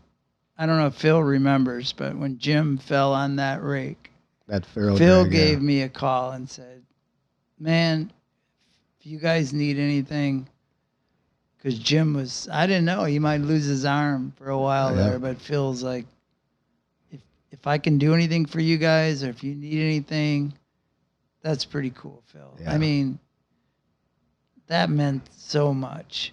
I mean, that you guys are willing to shut down or slow down your business to help us. And that's the kind of people in this business that people have no idea. They think we're all competitors or we're this or that. But at the end of the day, we want to be friends forever, because there's just this bond from talking stupid things from lawnmower engines to whatever. Yeah. But We've all you done get the it. same shit all over the country. Yeah. Like you all kind of have that bond. You grew Yeah. up the same way. You have the same interests. You've done the same stupid shit. Yeah. And we're lucky Fought enough through to be here tonight and to drink whiskey together, which I've never done. It's just fucking amazing. That's all. I'm glad. Wait till you try that one. Yeah. So, Glad we've Good got you shit. hooked, man. but thank you, Phil. Yeah. For that. Yep. That was a rough few weeks there. yeah, that was That was a scary one. Some of the phone calls we got. And makes you take. I didn't know Jim was going to make it from some of them. I think Rick Love called me and let me know about it. And, oh shit! That was in 17, I believe it was. I That don't was a even while know, back, but that's kind of That's the craziest. that's the story kind of class the ever, man. Roadster Shop boys are. I just It makes want you take everybody to know stock that. too, and that further solidifies what the important things are. Yeah. It's not as some of the other things that you thought were so important in the early days are not near as important anymore. All the cars were a vehicle to get us to meet each other, and that's pretty cool. Yeah. Yeah, and all of the people we had that opportunity to meet. Yeah, just fun. What was the first big one? The first big car, whether it be the customer or the right design or the right show or whatever. I mean, everybody's got a different reason of why one hit. But what was the one where you go back and you're on that trip home and you're talking to each other? You're like, you know what? I think might it have had actually done something. I think it had to be Reactor, I believe. I would honestly, it's probably for me Kona, because Kona was one that we were just out in the parking lot, and people don't understand that we all that's came right. from nowhere, and Jim and I would go to Columbus when we had Kona, and we slept because we knew Because you had to be at a worked your certain. fucking ass off to get there, probably, right? Yeah, but we knew you had to have a certain spot in Columbus, right, to get noticed. Oh yeah. So we never went to bed. We slept in the car to get up, to be in line, to get up front so somebody would notice. And I didn't think it's on there. it's not. Just It's not. Don't go back far enough. I remember the car. Yeah. And, Kona, was it the black one? Yeah, the Yeah. black Okay, one. And it was just a car. It was nothing. Silver inserts in the yeah. fender. And, It was just. It was nothing, but It was at the time, right? It was a game enough changer to, for the time. No one had done anything like to that level with a muscle car. It was Right. like, holy shit! Like, Yeah, and then we had and the like guy the from taste and style was yeah. on point. and we had a guy from Goodyear say, "Can we put it in your? Can we have it in your booth? It's got the wrong tires." He spent the money, and we went out to a Goodyear dealership, changed all the rubber out Damn. to Goodyear, and put it in the booth at Columbus, and That's then cool. that allowed us to meet Doug Hoppy, who said, "I want you to build me a car called the Reactor," and we put our heart and soul in that car. I mean, That car the was machining sick. and everything for then 06, 05, whenever that was 07. I mean that's another one of those cars that just looking at that picture, that car's as relevant today as it was in He did a 2006. build book on that one, didn't he? Yeah. Yeah, Scott Clean did. Yep. Yeah. I mean, we all look at every car we do and say we'd change. You know, the but cool part about the Reactor, at least for me, was when we had the opportunity to put it in Roush's booth at SEMA, and Jack was there, and and then again, it gave you the opportunity over a stupid car to meet some really cool people. you Yeah. know, so it was good. I just remember it was the first time we won the Mother Shine Award, and they came up to us and said, we had already picked a winner. And then somebody said, check out this Mustang. And Roush at the time was all the way in the back of Hot Rod Alley in the far corner. Far left. You got to go look at it. And they did. And they're like, holy shit, how did we miss this? And we won the Mother Shine with that. And then we won the Street Machine of the Year with that. And then the next year, Razor back to back. So that was a pretty big deal for us to win back to back. I thought Razor was the first Shine Award. I didn't know that this one won. This one was before. Oh. So, yeah, How'd you guys get into all the machining and carbon fiber? 'Cause I think that was because we couldn't fabricate. Yeah, I appreciate the honesty, man. Yeah. That's good. that was all like space age shit when like we were coming up. Like we Yeah. had to, everything was hand fabbed and built, and you try to find these crazy ways to make shapes and things and paint them a color. Oh so they yeah, look we used like to go to aluminum. Walmart and look in their bowl section for Dude, stuff. I did the same thing. I Yeah. built a shifter from Starbucks. I got two, like tablespoon, whatever. I don't know how to cook shit, so it's bigger than a tablespoon. But I cut them in half because they were spun Sure. like these tapered discs, and made a fucking shifter Yeah. of them, and it was rad. And it looked like something you guys did Yeah. that was machined. But it's like, it's totally the truth. Is, you saw Troy and them that could make it out of steel. We couldn't. But I knew I could make it. And then I remember Kelly Moss was a big Porsche place up in Wisconsin. And I knew they did some carbon. So I researched who did it and then worked with Chris and how we built these things because we couldn't fabricate what we really had in our head. So it was a way to start it in carbon. I didn't care if it was fiberglass, carbon, just can you duplicate shape. what I can what we're thinking. we're thinking. So it started there, and it kind of we worked together to make things better and better, and learned a lot over the years. But that's the truth. We couldn't fabricate it. See, I was the opposite. I wasn't smart enough to figure out how to like machine it or find somebody that could machine it, or I didn't even know what carbon fiber was. It's like, that's for rocket ships. So I just figured like, I'll just weld shit together, like bang it around, grind it. I like, think you guys. Everybody did it. I think you guys figured it out. Figured it out. Yeah, we're pretty proud of you boys how you've put it together. appreciate it, man. Seriously. We're a huge inspiration on stepping sure. our game up. I mean, every year we'd come to Columbus and we think we had some hot shit. Like, that motherfucker. Like, right? What is? How do you make that? What is that out of? Like, we gotta start machining shit. We gotta get a CNC machine and figure out how to machine shit. Well, I feel like getting your ass kicked is very important. Absolutely. It goes along whether it's a physical ass whooping Yep. or like on a car. Like because if you go out there and somebody builds something that's significantly more badass than what you did, you better recognize it and use it as a learning experience and grow. And it's the same thing. If you did something stupid and somebody kicked the shit out of you physically, you remember that. Do that Right. again. You remember that for the rest of your I'm life. a firm you know? believer you learn by pain. Oh, If yeah. it doesn't that's- hurt, you don't I learn. mean, these are good lessons. I mean, they're probably I think- a little bit conservative, but they're, I think you're absolutely right. I don't think people realize what inspiration you get, because none of us have ever built a car where we think that's it. That's the ultimate. None of us. No. Never. Never perfect. But No. when I look at what you guys bring and what Troy brings and BT Fab, it doesn't matter. It doesn't matter. I mean, I'm missing out so many. When you see it, you're like, fuck. Yeah. I want to be that guy. How did they think of that? And I want to do that. And it drives us all to, they have no idea what that means. Well, it happens every year in the big three and all these. I mean, they're all, it's the same game they're playing, just on a bigger level, but they're trying to build Competition builds a better product. stuff that people like. Yeah, well, fuck, y'all were painting a car every week in high school to show Yeah, off. I mean, Yeah, we weren't trying to. there was a anybody, reason for but- that. oh yeah, Yeah. dude, I think the thing when you say that though, like, honest to God, I truly believe that Troy, and this isn't disrespect to anybody else, but what Troy does, it's hard to look at that and be like, no, that's not perfect. Yeah.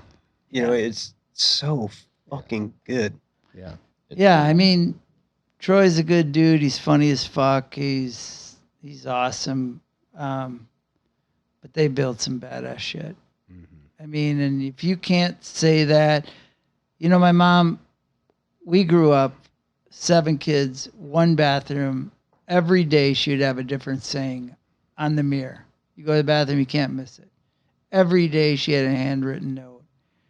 And one of my favorites was, you don't have to blow out somebody else's candle to make yours shine brighter. And It's good. that's a great example of what you said about Troy. Give credit where it's due. Yeah. It doesn't take anything away from you guys, Right. what you do, to what we do, to what anybody does. Just give credit. Yep. It doesn't mean anything. It doesn't to tell your guys, hey, I didn't do this, or Gary Regal designed this, or your guy designed this, and my fab guy did this. It doesn't take away from No. anything you did, or it's just give credit where it's due. It still comes back to the Roadster Shop that they did this amazing car, but we all know it's a group of people that love what they do. We're all lucky, but just give the credit to where it's at. And Troy inspired a lot of people. Oh, hell yeah. She also said, if you can't be an oak at the top of the hill, be a bush in the valley, but just be something. Yeah. Yeah. I mean, every day, sweep your own doorstep first. You know what I mean? If you can get over the dog, you can get over the tail.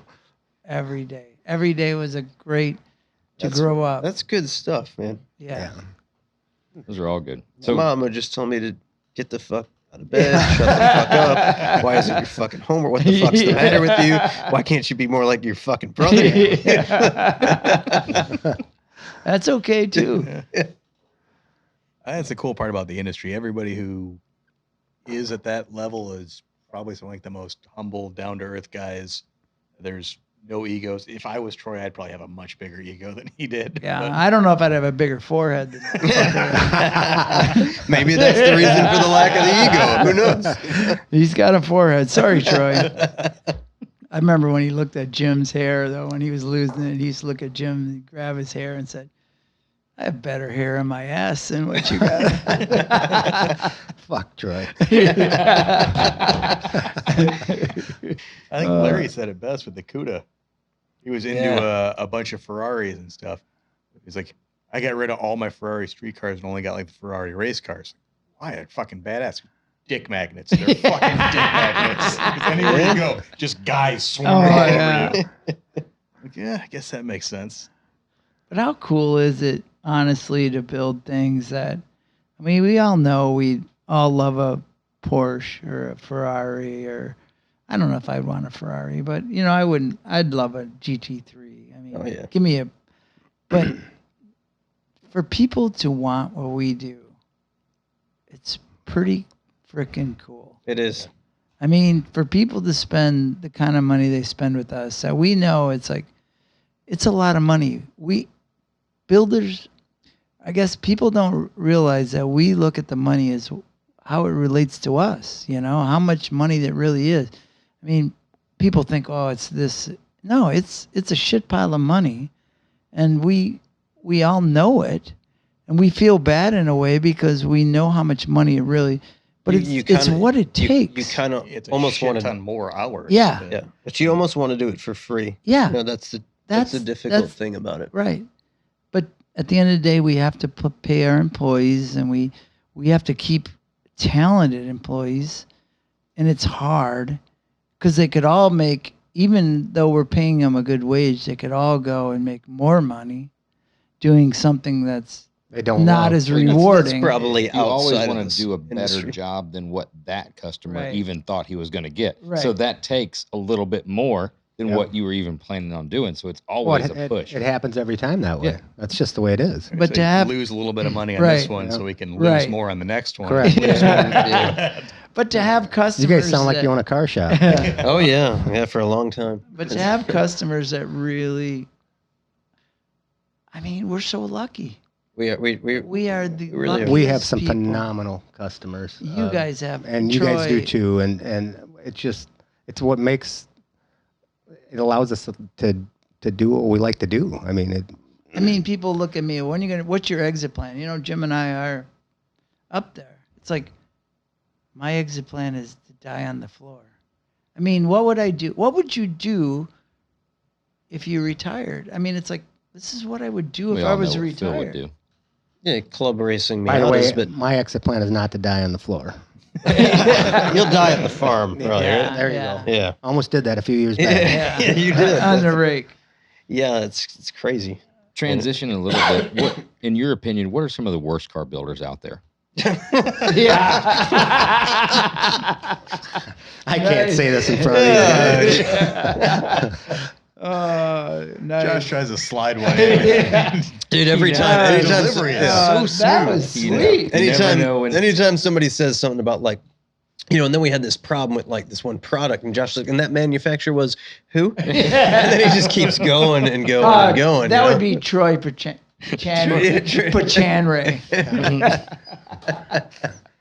One of these days. You're gonna Catch get him somebody flipping. to just pop off with You don't that catch answer. if you don't fish. You just got to try it. So, all right.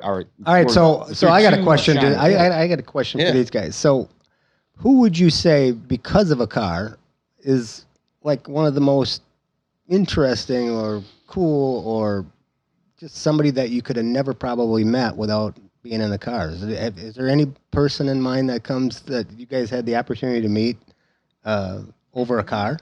Because there's several. I think we've met.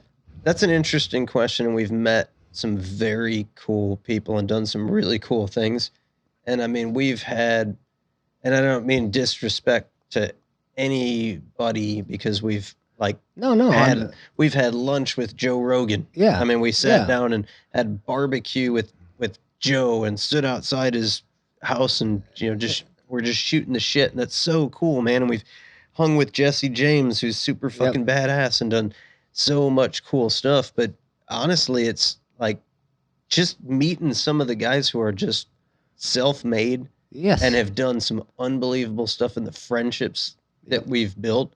It's, I mean, hanging out with dudes and spending weekends together and vacationing together. And it's, I mean, that's what our life has become. Those are the like friendships that will last a lifetime that you've made. And like that you could have probably never made without a car. You never would have, you know, and so they never would have met us. We never would have met them. But that I think is what's the coolest thing. I agree about the industry. And at the end of the day, it's like the car isn't that important, you know, because there's issues that pop up with the car and we work through and we get the car done, and it's and they love, I mean, they love, that's what they came here for originally. But the relationships I think that come out of it are the truest cool. car guys and the best customers love the experience more than they do the final product usually. Absolutely. That's perfect. They just love the part of it. They love being a part of it as much as we love building it. And it's I've talked about this before, it's anticlimactic almost when the car's done and you debut it. But then it's after that, it's kind of like, I need that next fix. What are we going to do next? You know? It's the thrill of the hunt. They love their portion of the build and being a part of it as much as we do living to create. And it's just like, all right. I mean, I don't know anything about intravenous drugs, but I mean, whatever the next largest shot would be, you know? Honestly, I think that's probably why we enjoy SEMA so much. Obviously, we haven't been there a couple of years because of this whole COVID thing and just what a disaster things have been. But it's definitely really cool to go out there and see if they accept what you did or they don't accept what you did. Who gives a fuck? Yeah, but it's a true. And just what you said before, though, is you take the owner of that vehicle out there and they get to experience that. And it's pretty cool. You know, it's pretty cool to see these guys get excited about, you know, they could buy a $500,000 lawnmower and you know, wouldn't even change their life, but they go out there and they spend, you know, a bunch of money on a car and they see the excitement and it's a cool thing. I think what's cool though is seeing other builders' expressions. I mean, I just think back when we did Recoil, and I remember seeing you guys because Jim and I were like, man, I don't like the color. This is a good color. Honestly, It's a good fucking color. You guys, it's good color. You guys were like, I could see it in your eyes that you thought it was pretty cool. Yeah. I mean, we were just pissed off at all the details on it. No, but I mean, this car's been a while. Seats but do not look comfortable. By the way, they're not, but they look cool. But I mean, because we hated the color, we were just so, you know how it is. You get a car ready. You looked at it, you fought it, you dealt with. And you're like, we don't know. And then I totally remember seeing Phil look at me like in an eye that I'm like, I think he thinks it's okay. But I'm always blown away with like all the details and the individual pieces you guys put. I mean, there's so much cool shit like that. That was, I think, probably that stood out the most to me is the coil spring in the logo. I'm like, who the fuck thinks of that shit? Like, that thing it also says coil. Yeah.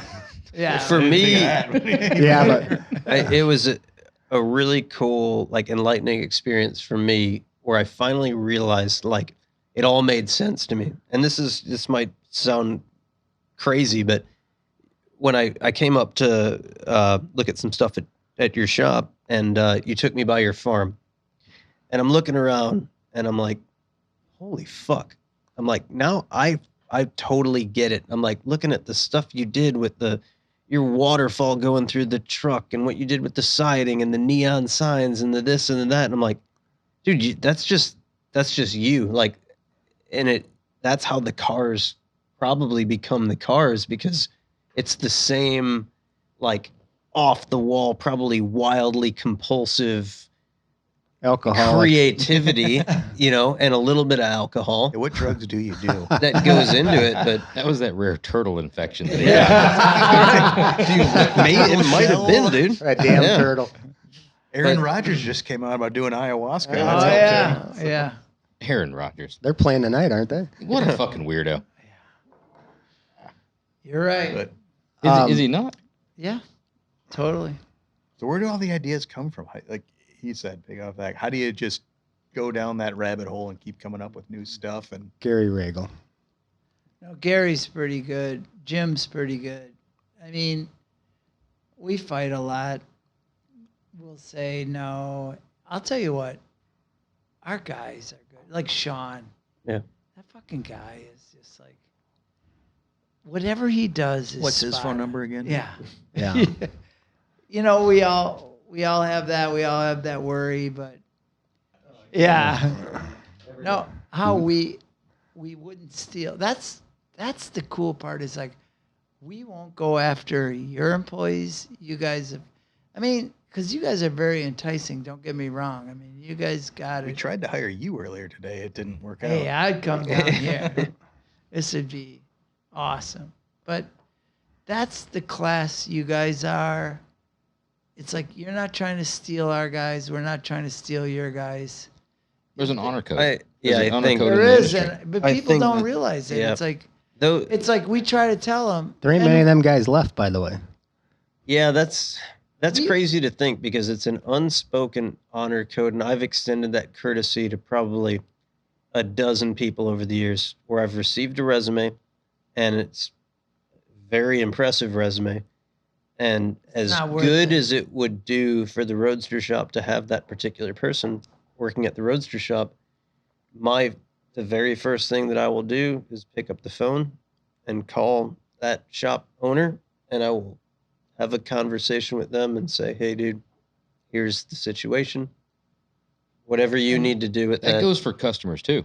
Yes. Not in addition to employees. I mean, I know right now for Oh, yeah. there's conversations that have been had through shops on customers, and there's a lot of people don't realize how tight knit of a community it is. But then you call that shop and you're like, hey, Well, you better take care of. There's an issue here, right? And you'll tell the customer too when they're calling that. There's also customers that you call each other and say, you might want to back off that one. yeah. Absolutely, because like you said, we are really just carnies. Yeah. I mean, we're just traveling carnies, and Yeah.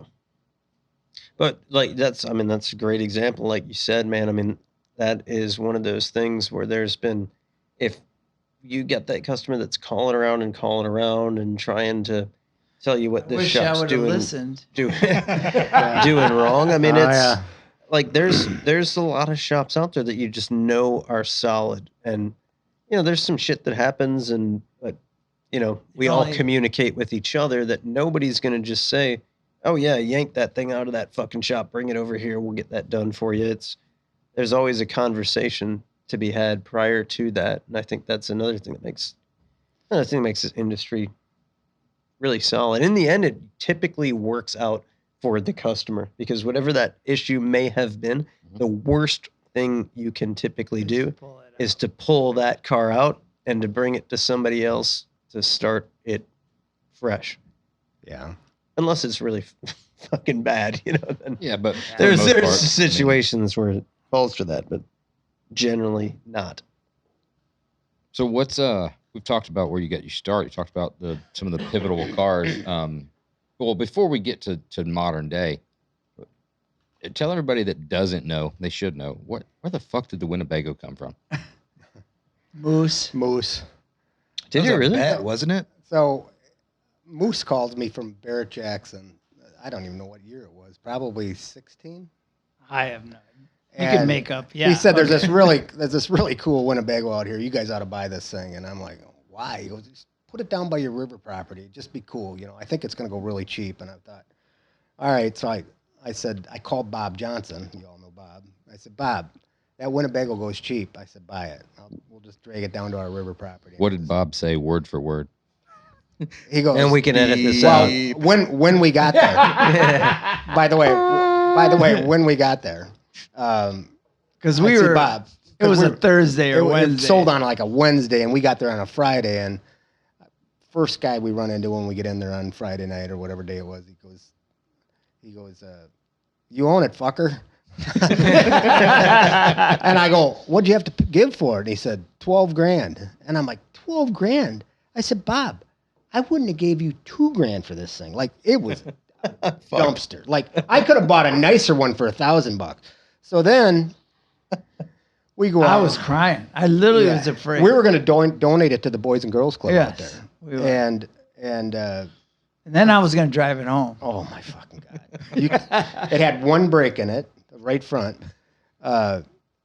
We drove it over to this guy's house. 318, and it wouldn't make it there. No, it was a disaster, and we were both sick. We're like, $12,000 out the window. We're just going to leave it out here. We're not going to spend the money to get it home. So finally, we decided let's just ship the damn thing home. And I don't know if the grit kicked in or just being pissed off or something. We just like, fuck this, we're gonna just do something with this because we're already taking an ass whooping on it. We might as well take a whole ass whooping on it. Dump another 250, 300. So then, the first time around, Carl Wagner, bless his soul, built us a LS motor for it, and and we kept tinkering with it. And I called Carl. I said, Carl, this is a fucking dog. I'm like, what the fuck? We're not gonna go through all this misery on this piece of shit if we're gonna be driving around a dog. Well, 2 weeks later, he comes down and he's got his cane. Carl, good old Carl, backs the van up to the door, opens the door. He goes, "Shut the fuck up, motherfuckers!" And he loaded. He's got this blown LS there. He says, "Quit your fucking whine," and he literally gives us the motor for this thing. And so Bowler built the tranny. and so when this whole thing come together, like the first maiden voyage out front of the shop, we're like we got to just jump on this thing. So, just fucking hammer on it. The thing literally almost pulls the left front wheel off the ground. And we're like, this thing's a blast. So we pull it back in and Sean and everybody just started going after it. And it was a complete piece of shit, but we had so much fun. It just was such a thing for the shop to just let go. To do anything you wanted at any time. There's smiley faces on the doors. And, it was a weird piece of shit. It was cool. Yep. I remember you guys being in Columbus. It was a good fucking party. Oh yeah. Oh yeah. Casey's guy on top of the roof, whatever his name was. We had so much fun in that thing. That was one of the funnest vehicles we've ever built. But yeah, that thing's where is it at now? Because I see it pop up every once in a while. That it sells. Somebody's got it. I couldn't even tell you where it's at. Yeah, it was just one of those things that... We went to a Badger game in Madison with that one night. It was Nebraska. And Badgers were down in the first quarter, like 12, 14, nothing. We come back and win in that game like 50-12. Yeah. And we stopped by a strip bar. No, but before that, you could not literally fit another human being inside. People didn't go. And by the way, that stereo and the thing rocks. So so people did not. We were watching it on TV. There had to be literally. There wasn't a square. I'm surprised they weren't holding people to the ceiling. There was that many people. There had to be 60 people watching the game that had tickets to the game inside the Winnie. It was amazing. That's awesome. So then we left there. It started snowing and snowing and snowing. And I don't know if anybody's driven 1,000 horsepower Winnebago in the snow. I don't think anybody's driven 1,000 horsepower Winnebago. Short wheelbase Winnebago. Yeah, with a bunch of guys and a mini bike hanging off the front. So we pull into this gentleman's club on the way home. Pull up to the front door, and there was a bouncer out there. You will not bring that. You can come in, but you ain't bringing that fucking mini bike in here. I never tried that. That's a good bouncer. Yeah, he knew exactly what was coming. That's probably one of Wagner's guys. Yeah, it was definitely. Yeah, good point.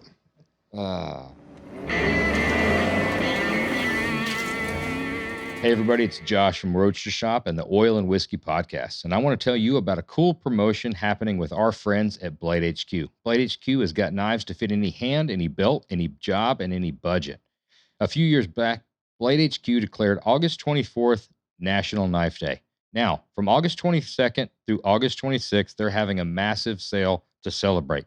Shop thousands of knives like folders from Benchmade and Spyderco, multi-tools from Gerber and Leatherman, and a whole lot more. If you're new to knives, you can learn more at bladehq.com or check out the Blade HQ YouTube channel.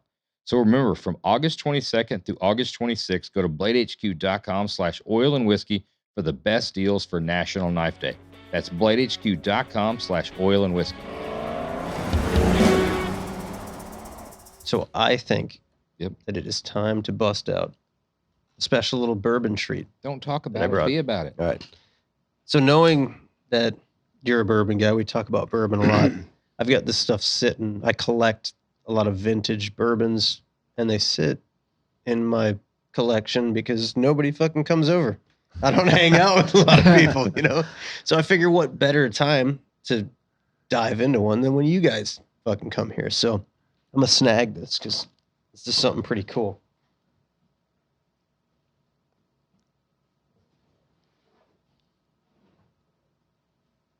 Holy shit. What the? They're from your era. These are old. Look, I have no idea what I'll I'm looking let- at. I'll let Jeremy talk about him first. Did Troy get these? No. 1949. Get out of here. Troy's a beer guy. He wouldn't have appreciated it. Wow. I remember them orange labels because I used to drink out of yeah. my dad's bottles. Honest to truth, when we remember growing up, Mom used to put the little fingernail polish on the bottle, and if there's any Mark the missing, line. yeah. Well, Did they not know you were just going to pour I poured water back Yeah. in it. Dude, especially the Goldschlager. When we were Yeah. kids, it was the Yeah. Goldschlager that always had the With our highlighter. face, you'd think they would, they Right. would believe us. Yeah. Dude, But yeah, this is crazy. the real deal here. I'm staring at So this- 1949. Yeah, this is cool stuff. So this is, we've got two here. We've got a 1949 Get out of here. that's a 15-year Canadian whiskey blend. And on all the bourbons, so we've done all kinds of bourbon reviews. We're not like super bourbon focused on the podcast. And this, for the true bourbon guys, this is next level stuff. And then this is kind of the holy grail of what's out there. It's a 1960 Shut Old up. Fitzgerald 6-year bottled in bond. I've got a bunch of the old Fitz stuff that I just tracked these down. This is like a hobby of mine. Let's see, it was barreled in 59, bottled in 66. So that's Unreal. probably about like 66 is probably about when you guys were born. 64. 64. 62. Yeah. So all these awesome bourbons that you taste, like it's very difficult to replace or beat the taste of this vintage stuff. So And that does not go bad. it gets better and more mellow with age when it's in the bottle. It doesn't really like change the flavor profile. It just like if it's a high proof and it sits in the bottle for years, I mean, you'll taste it like a 49. You'd be shocked, you know. Does it lose its zing? It does. It takes the Evaporation. Yeah, it takes the bite out of it, but No, but generally- the alcoholic properties does it take out of no, it? the alcohol. I mean, it stays the same, but you just want to try to find them that sit like this one has had some consumption, but all these old ones, you want to make sure that they're like somewhere just above the shoulder of the bottle. So if you're looking for something that you're digging out of like grandma or grandpa's collection, if it's sealed and it's below the shoulder, that means You've lost a lot. you've kind of lost it. The cork is bad. It's evaporated. What if they drank it? Well, if Down it's to the open, shoulder. yeah, if it's open like this one is, the tax stamp's broken. This one I opened, it was sealed. This one But came. if it's been opened, it's no good? No, if That- it's open, it's still fine. Like this has got a good cork that is still So can it go bad super though? sealed, but it can go bad. So we'll find out. I mean, this one I have drank. I have not. This Old Fit 6-year came out of a collection where everything, for the most part, was sealed, and I had 2 or 3 that were open. So it was an older, it was a Northbrook house, something where the kids got a hold of the parents. And they actually collection knew what they had, or They didn't know. So what we is got something some- like that? Can I ask what it's worth? like if it was a new bottle of that? So that bottle, the Canadian whiskey, not much. Like the Canadian blended whiskeys, although it's really cool, it doesn't have Pretty a cool, eh? huge, Yeah, it doesn't have a huge value. Old Fitz, like this bottle when it's sealed, anywhere from $3,000 to $5,000. Oh my Unreal. God. Yeah. And you're fucking it away on the ring. Well, I figured, we've had a lot of people on. We don't have show. guys We've with had, your vintage. yeah, we've had some super cool people, but Somebody's got to know how old that actually is. So basically, I get to drink something that my dad had when I was conceived. pretty Yeah. much, yeah. But the reason it's there is to drink it with buddies, That's and it awesome. sits on my shelf. I've got a big collection of sold stuff. Granted, I don't pay that for it. The thrill's in the hunt. Sure. So I scored this off of a Facebook Marketplace ad that somebody was selling a credenza, and it just had the Giving away right. the secrets. Yeah. It just had the right look. So I dug through it, and sitting Wow. back there is like, oh, what's going on over there? A couple Damn. messages go back and forth, and bam. So That's let's see. Here we are. This is either going to be the end of like a good portion of the hot rod community, or we're really going to fucking enjoy this shit. We're all going to go blind. I hope it's not fingernail polish remover. So Wow. split these up, and it's an assorted glassware because I wish I had some more of these little Quite one- eclectic. like That one's cool. Glencairn tasters, but we do not. Three So- Boys whiskey.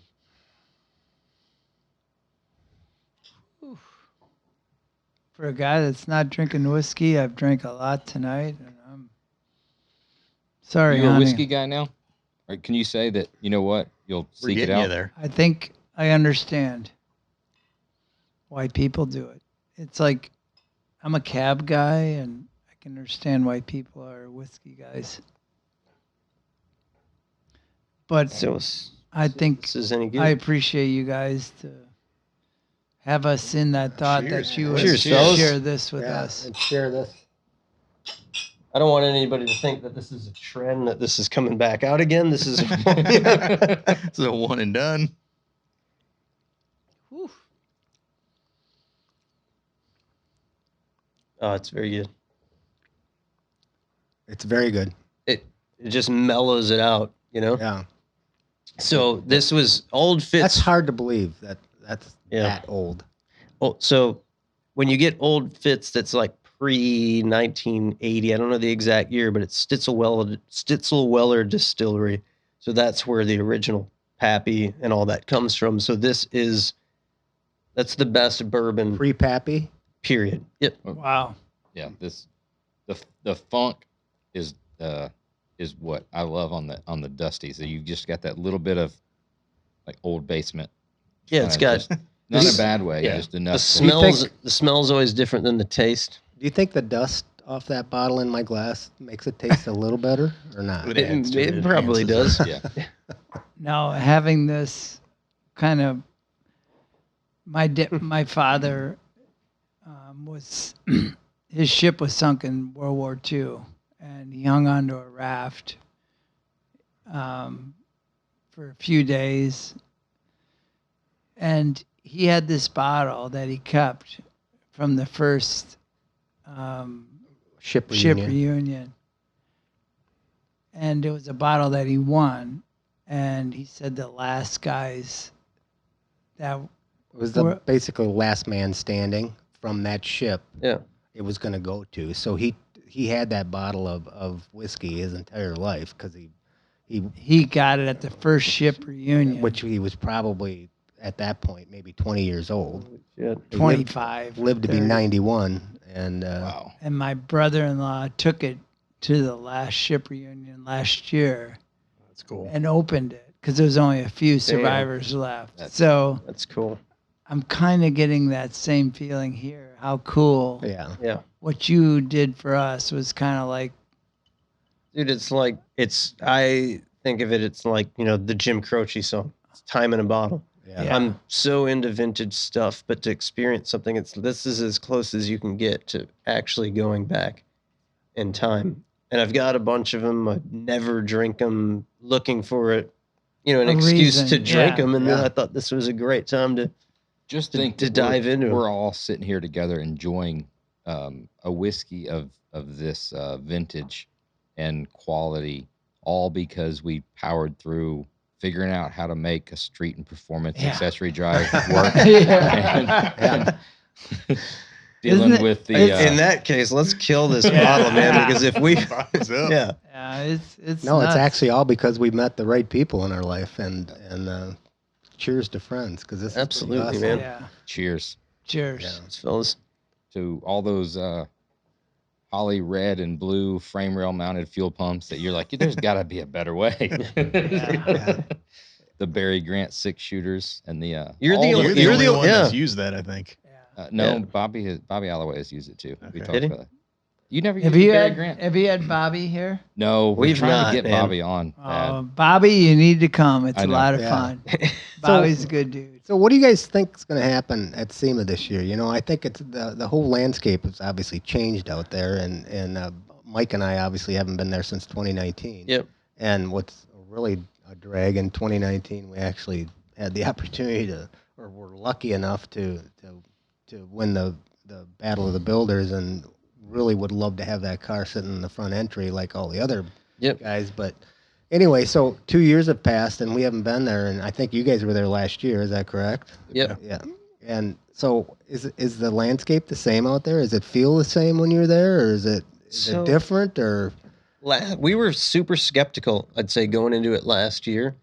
And honestly, that was out of all these car shows, that was the one that was like, oh shit, we're back. Like this is Yeah. really, Yeah. it's the fucking industry's alive and well. Thought it was way better. It was very, really? yeah, it was very good. I think a lot of the vendors shied away from it, and rightfully so. Some people, because of COVID reasons, some of the Was it as busy, do you feel? There It was down a little bit, but you had a lot more room to walk. That's Like you could nice. actually Yeah. like Yeah. look at cars without Yeah. 30 people there cutting was in a front small, of you. And a very small portion of vendors and people you missed, but a really large portion of people that you didn't miss. Yep.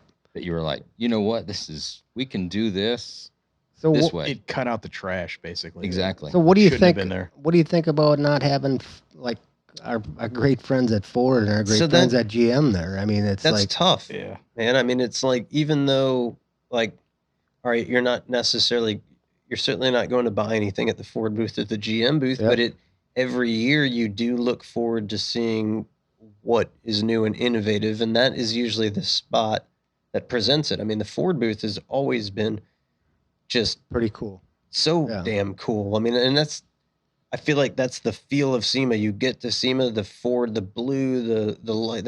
You round the corner, and Yep. it's Boom. bam. That's where you're at, and that's what lets you know. That was the I'm start at- of SEMA. Yeah, I'm Yeah. at SEMA. Well, Yeah. Yeah, let's- you skip the whole front room and you just go right to Right. that to see what's out there. And That's And- going to be tough. And we all know that a big part of it is getting a design award from Oh yeah, automakers. I mean, Yep.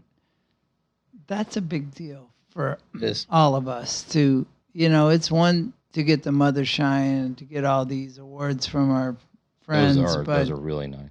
but they're not to that big of a get deal. They don't as just many give those as you away. got, but to get one from the automakers, or it's It is. the industry telling you you're on the right track, is pretty cool. So that's going to be really missed. Well, when you look at it's funny you say that, because out of all the stuff that we have here, we didn't decorate this all with awards, but the awards that we did place there were the GM Design Awards, and the one time that you guys probably didn't come to SEMA, so we got a Ford Design Award. But there is something that makes you feel just so accomplished Yeah. when you get those, that you're Absolutely. recognized by. I agree. You're on You're that. recognized OEM. by the giants. But I will say though, at SEMA last year, it was interesting to see when you had just a little bit of time and you weren't so confined in the better quality conversations you could have with those customers that were just eager and they were dying. I mean, you didn't have that show before, so they're hungry. They are, and we had some awesome conversations with customers. Despite if Ford's going to be there or Chevrolet's going to be there or whatever, that's great. All those stuff are great, but the customers that we engaged in a better way than I think we ever have at that show because of the it was amount of everyone who crap was that was gone. serious. Yeah. Yeah. All the tire kickers were gone. Yeah. Bloggers and all the bullshit that are just there. Yeah. It was the guys who were almost like what it used to be or what it was intended to be. Right. people who were there to make a buying decision. Look at what was It was out good. there. I don't know what this year's going to bring. I So, know last year I was know great. one thing. People are going to know the Ring brothers are there this year. Oh, You think so? I fucking know so. Fucking Because the chassis that you guys built on fuck the this chassis, truck. dude. I'm going to tell you right now, everybody, I don't want to brag, but you're going to know the Ring brothers are at SEMA this year. Dude, I've said That's it. because we just finally put a roadster shop chassis under something. Because we've got Took us a roadster while, shop but chassis on almost everything we brought. I'm sorry. I actually liked- almost everything. I liked winning that best not on RS. Yeah. Yeah, you fuckers We got the can't- best award. You won a free I chassis out of know. that deal. Like, shit.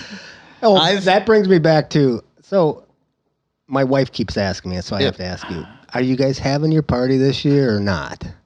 So we've been on the fence, and Oh, that's only a $50,000 yeah, party. it's not a can't cheap you? party, but it's a hell of a fun party. It's just we haven't had that reassurance that it's gonna be great, like that Right. the attendance is gonna be up at the Well, the SEMA Ring show. brothers will be there. Yeah, There's I two. mean, If you bring your so wives, that's 4. yeah, there's 5 of us now. We'll take you I Well, I'm think- taking my yeah. whole family, so it'll be 8. I actually think the last time we were there, Josh was there, and I'll never forget it because I think I had my wife, and I think I had a couple of my daughters maybe, and I started buying drinks in that place. I'm like, I'm gonna go broke in this place. Like literally, I spent $400 in 30 seconds buying drinks for my family. And I looked at Josh. I said, Where's a fucking wristband? either I get a wristband or I'm buying Detroit Speed for the rest of my life. And he was This back fucking there. wristband is all up your I arms. had, yeah. But it was really funny because he was Johnny on the spot. But yeah, ever since then, it's yeah, we bought a lot of That chassis. is probably Yeah. one of our most emailed, direct message and questions that we get from the sales guys every time we go to a show. That's what everybody wants. You guys had a hell of a party, and There's nobody has done a better job than you guys. Thanks, man. yeah, and Nobody by and- far. It's yeah. like not even. Just imagine what we could do if we put some effort into it. I think we need to. I think we just need a little reassurance. I mean, people let's start sending some messages, man. Jump on. You're Make some watching this comments. on YouTube right now. I guess hop down there and leave a comment. Do you want to see the best on RS party come back? Send us a email or direct message. But I do do. it fast, because if we do it too late, then it's gonna be Phil and Jeremy be like, "Hey, guess what, Josh? It's too. With 3 weeks from now, I think we need to do this Now we're party." buying everybody drinks at the hotel bar. Yeah.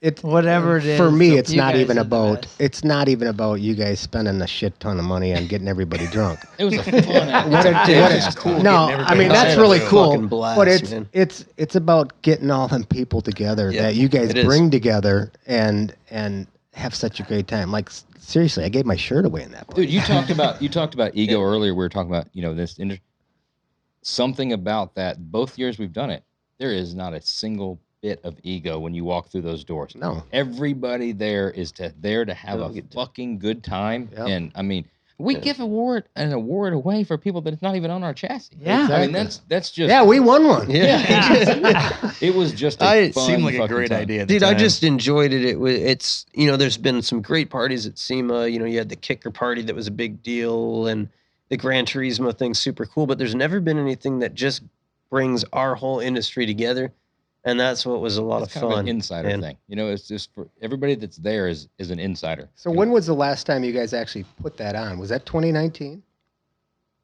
Yeah, we skipped last year. 2020 skipped. We didn't do it last year. Yeah, 19. So is us. Yeah. We are the big dogs. We Yeah, are the big that's right. dogs. Yeah. I'll tell you what, it convinced us we felt guilty for not having a roadster shop chassis. I mean, Kyle's a good friend, but I'm telling you what, Kyle's fucking great, we man. just launched this car Hey, can we talk Dude, about called, it? Or that is- called Caged. And is that what you're calling it? that's what the owner actually named it. Because we no, get a the different owner car. involved. A 64 and a half convertible. Okay. The one that just came out. Yep. And I'm telling you what, that car drives amazing. Like Jim said, the guy's had it like 4 weeks, 5 weeks. He's got 6,000 miles on it, drives through the. That's awesome, man.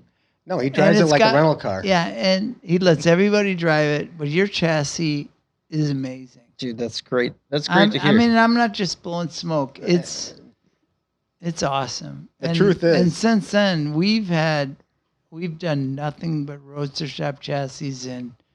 I love how we've got it on our website, but you don't have it on your website. No, but I mean, we've got a Charger we're doing for somebody with your chassis that you're building that I redid in the half. We're perfecting it. Yeah. Getting it Yeah.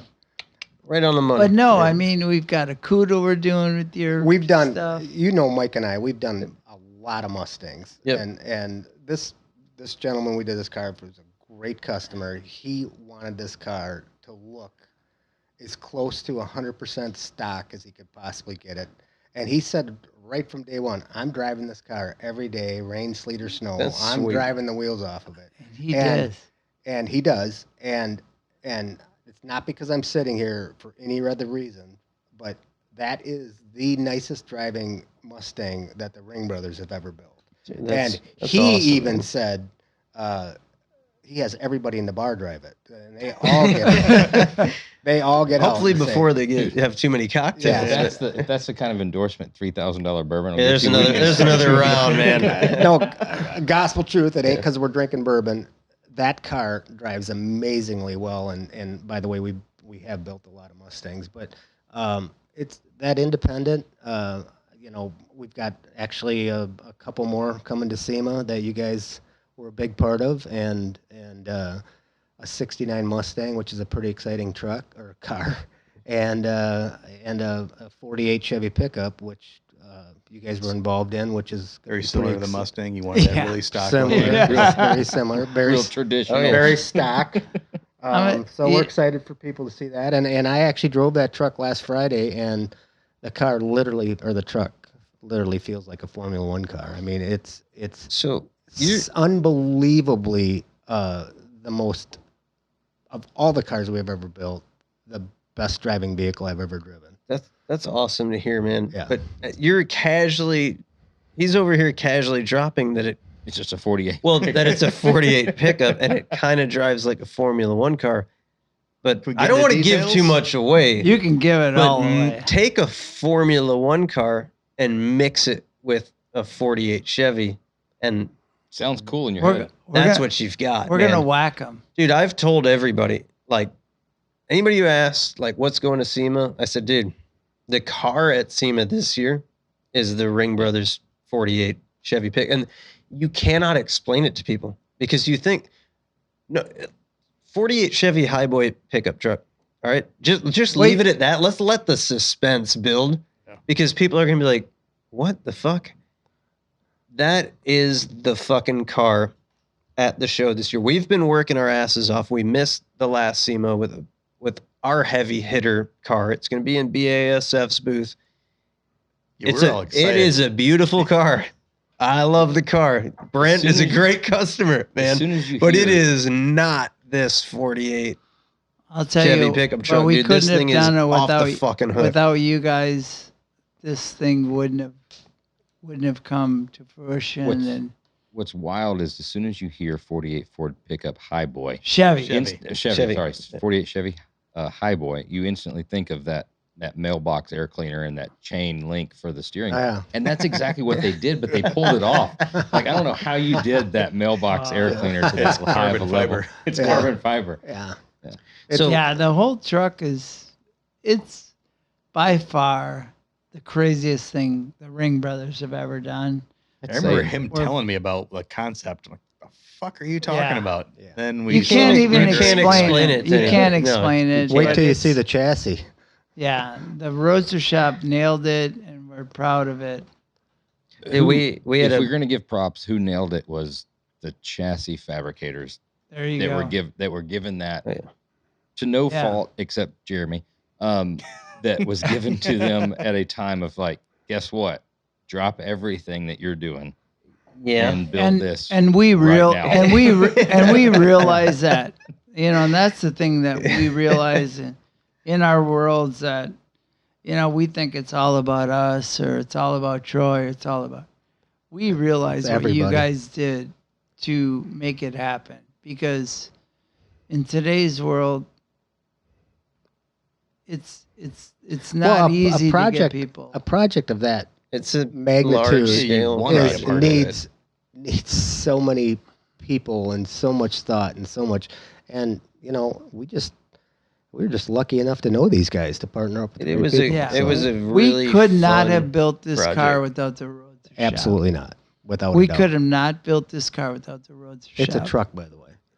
I have another. It's kind of Well, you can call it what you I want. don't know what you'd call it though. Yeah, And it's- dude, honestly, like Adam fucking Yeah, crushed he it, was- man. yeah. Adam worked his fucking ass And off he's a on it. amazing and dude. Did such a killer job. Just pulled out all the stops, and we had a fucking blast doing it. I mean, it was hell of a lot of work, hell of a lot of engineering, but seeing the rendering and being able to just get inspired and knowing what it's going to come out like we get a lot of calls about like, Oh, we're this is going to do be a SEMA this. car. Yeah. Man, this is going to SEMA, or this is going to do this.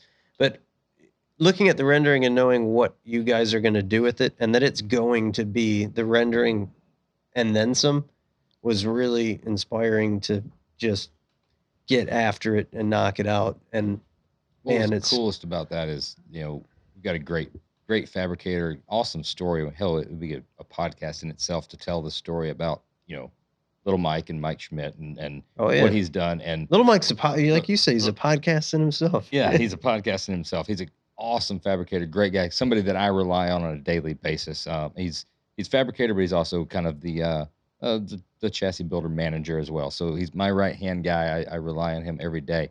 And we had been transitioning him to more of management stuff in addition to building more of the custom high-end chassis. And he was, wanting more, doing a lot of custom stuff. And that was the one where he almost said uncle at the end. Where he's like, I don't want that much. you don't have to give me all the custom. Like, you don't have to get crazy. I hope you guys have the opportunity to drive that vehicle. Oh, man. think I hope I you do, will too. be Yeah, floored. Jim drove it this week. By the way, sitting on the floor. Yeah. So you know how that is. But You're not telling me the interior shop's taken to the last minute. oh are my you? God, we're building seats for it right now. But Yeah, the months vehicle till SEMA. drives like a Formula One. Like if I could have, and I've never been in a Formula One car, so Have you been in a Miata? That's But honestly, there it is. He's embracing it. honestly, It's got me out of door handles. it does have Miata door handles. Holy fuck. That's probably why it Yes, feels that so- way. It ain't the chassis at all. It's the door It's the handle. fucking for door Christ's handles, sake. yeah. Full blown race car door handles. Damn. No, but Keep fueling that fire. it's so much fun. But you do have to have earplugs in to drive it because it's frightening unless you put it through the exhaust. But no, we're excited to show people it. Hope they like it. If they don't, Somebody will. It's out there. there'll be but a it's- couple people that like it. I I think. mean, it's not some. I think it's a vehicle you'll come back and you'll come back again. But to know it works, like what you guys put your effort into and what we appreciate about the Roadster shop, it's bitching. yeah. I mean, Awesome. even the guy with the Mustang, he's like, he drove that car 150 miles an hour already. That Fuck you yeah. guys did with the 64 and a half, and he's just like, the car drives. That's awesome. I mean, I'm like telling him don't do that, but it's like, like 120. but Yeah. you guys, 120 is good. you guys build. It's fun to build a car that really works. I mean, Yeah. we pride ourselves into building cars that work, but we couldn't do it without you guys.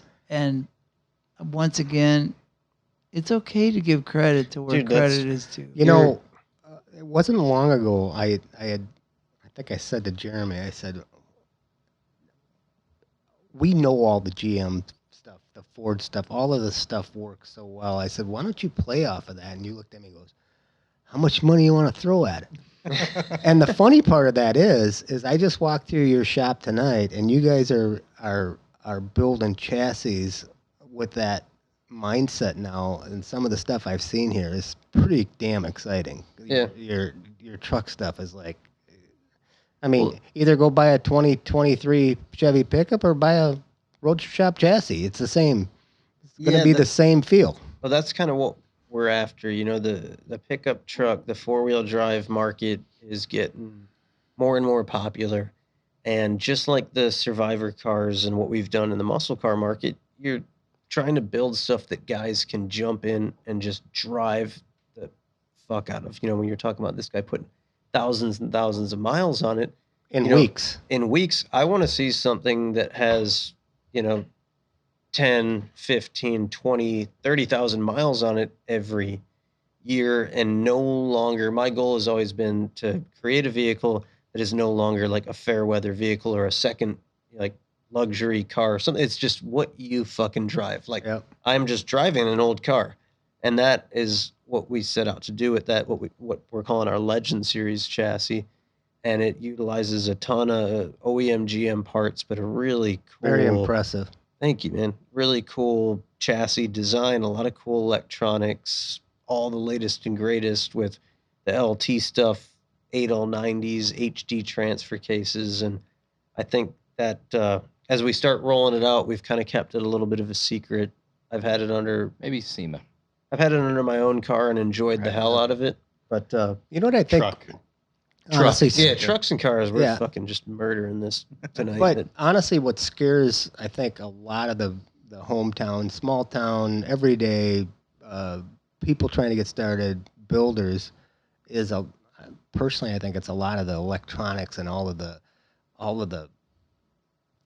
stuff you guys are putting into your chassis right now without a really good explanation on how this is all going to come together and work out. Yeah. And I think it's a valid point I'm making, that it kind of scares them a little bit. Maybe they want to get pushed back to more of a basic style chassis or components. But to be honest with you, if you had, what you guys are doing now, and with the help of you guys, and these guys get this stuff under their vehicles, they're be like, oh my God. Like, but would you not agree that it's a little scary? Oh, it's super intimidating, and it took us a tremendous amount of work, and it takes a tremendous amount of skill and knowledge, and that's what we set out to do, is to take all that out of it. Like, sure, yeah, it's like there's a lot going on from an electronic standpoint, ECUs and everything, but when you have a proven package and you can simplify it, Yeah. like regardless if you're going to go buy an LS3 or a 4L60, you still have,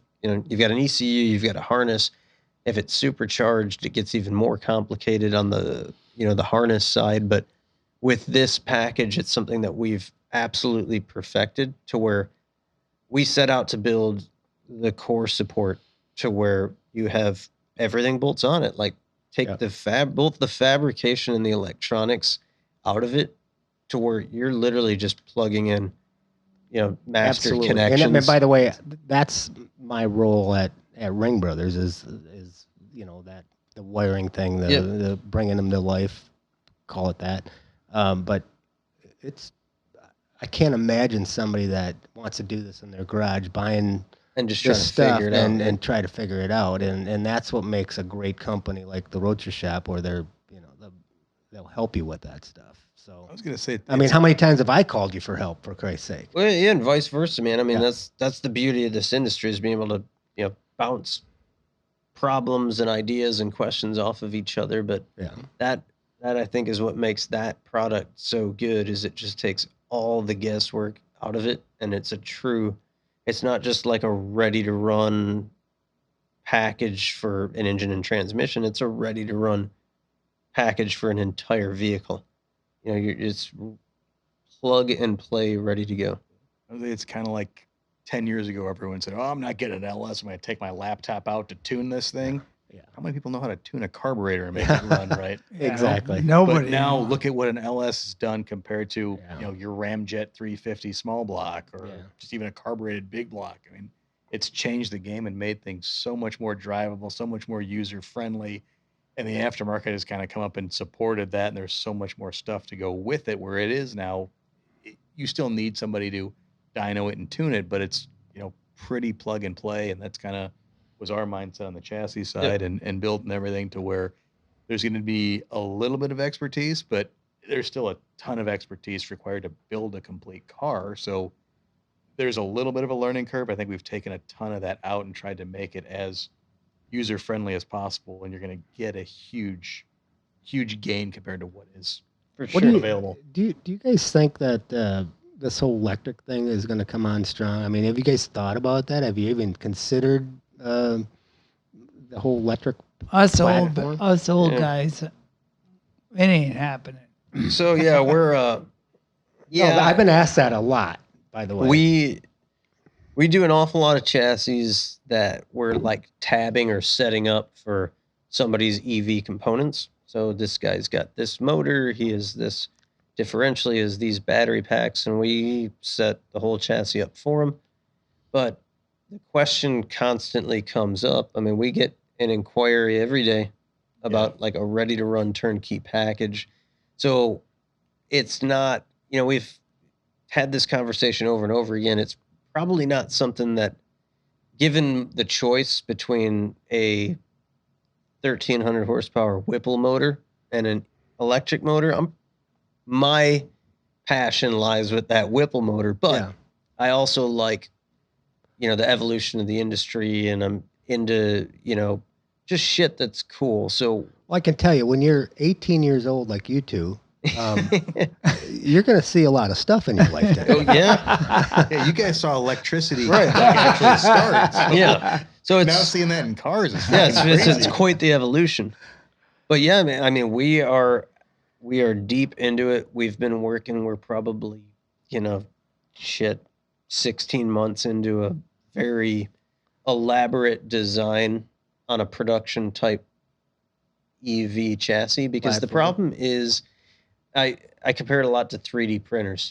I sat and I waited because 3D printing technology it's like, I want to buy this one. Well, guess what? Yeah. Like 2 next weeks week, later, this one will do yeah. this. And hey, now we're fucking printing in metal. And now we're, Yeah. it just gets crazy how fast it moves. So we kind of waited because I didn't want to bring something to market that was like, just, hey, we're swapping Tesla stuff, which is cool, given the right platform. So we've got something that's coming down the pipeline. I think the right applications, it's pretty cool.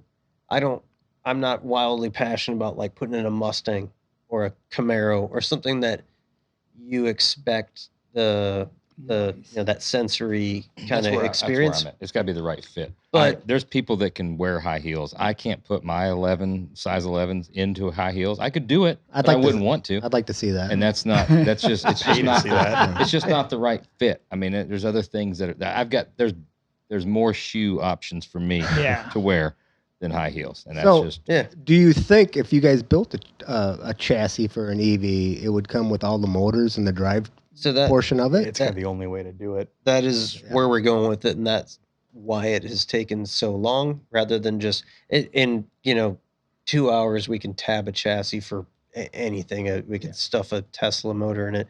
We've spent a tremendous amount of time creating a package just like this 4x4 package that anybody can take it and put a body on it and drive it.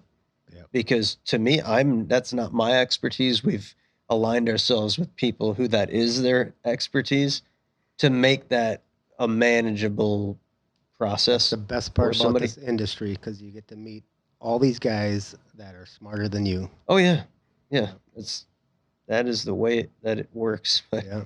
I think there's some great applications for it. When you look at, like take a Corvair for example. Corvair, it's kind of a neat looking car. Does it have a great sound or some awesome performance that's associated with it? I'm trying to. Eye stuck there. Yeah, I'm trying to. I'm explaining the fact that it's not like nobody's got It's in not a performance muscle car. Nobody's got in a Corvair and started up Honestly, and been like, oh yeah, I that's heard a fuck, joke yeah. about a Corvair when we were growing up. Remember that joke? No. When the guy in the Corvair pulled up next to the guy in the Pacer and looks over and goes, "What a loser." Well, the Pacer is another good example. I mean, there you go. Like, there's you know a lot. what you could do. Just don't build a Corvair. Yeah. Yeah. Then you don't have to worry about finding Corvair. what No, is the Corvair best could be motor It's for it. not a bad looking car. No. Now they're not. I don't know what it is. Everything old is Yeah. new again. It's weird. So used to looking at Camaros and Mustangs. You want to Ain't try that something right? different.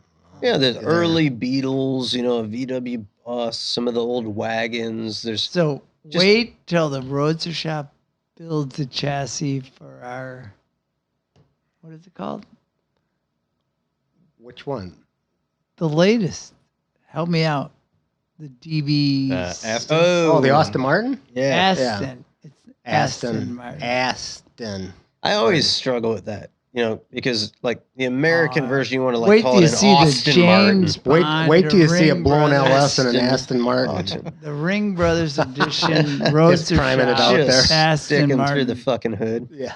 You gonna make No. a chassis order for that one? Nope. Oh, we will be. Jeremy's saying it's got to be a V12, and Mike's saying it's got to be a Ford motor. Isn't it and- weird though how 4 cylinders sound okay, 6 cylinders sound like shit, 8 cylinders sound good, 10 cylinders Sound like shit. Fucking sound like horrible. shit, 12 cylinders sound Sound amazing. awesome, yeah. What is up with that? Tell me why. Phil would be the best guy to ask, because like his Miata, I think he's got some sort of. He doesn't have a 5-cylinder. Yeah, you got some sort of like performance cat back on it, don't you? It's a cherry bomb.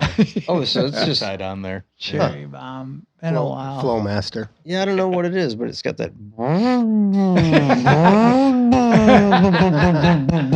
You're not that guy, are you? They've started some shit, but I'm into Miatas, and it's Oh, just my God. way too gotten serious Yeah. fucking That legs. motherfucker's got it down. Oh my god. But yeah, the 12 fucking cylinder, man. Dude, I'm telling you, that's. It'd be exciting to build a chassis for another car that's going to whoop our ass at SEMA. Oh, hey, you're part of it. Yeah. You're part Yeah. of it. Yeah, we were all excited about the Chevelle and the Grand National bringing them out this year, and we were just like, yeah, maybe the rings won't get it done. Maybe the It's upholstery just shop fine. will. You just, you If I have to buy my own drinks at your party again, not, dude, it's not happening. Yes. We're gonna. Don't worry. that'd be like people, that'd be like the wedding I had 3 weeks ago. Everybody, belly up to the bar and get your credit card out. people won't. People will know we're there this year. Oh, absolutely. They will. do every year. No, but they will this year because we got 5. Even the Blazer's kind of goofy, but it's. So you're bringing the Blazer out, huh? We're bringing the Blazer. We're bringing the '69 Mustang. The '69 Camaro. Even though everybody gets sick of them, and this truck that. How do you explain? It's You can't. gonna- You cannot put the truck into words other than that is why. That's why people need to go to SEMA. That's the winner of people Bigger draw always. than the Ford booth, I think. I've heard a lot of people say that we have won SEMA. Like they just throw that out there. Like we get phone calls all the time. yeah. They're like, We need a man, free I need chassis. a, I need won a, SEMA. Yeah. I need a Yeah. chassis. We won SEMA in 2018, and we do a lot of SEMA and stuff like that. Planning And on winning SEMA. yeah, this will truly be there. Like this is the winner of SEMA. You've heard it. It's not here. here, but it's a cool truck. We hope people like it.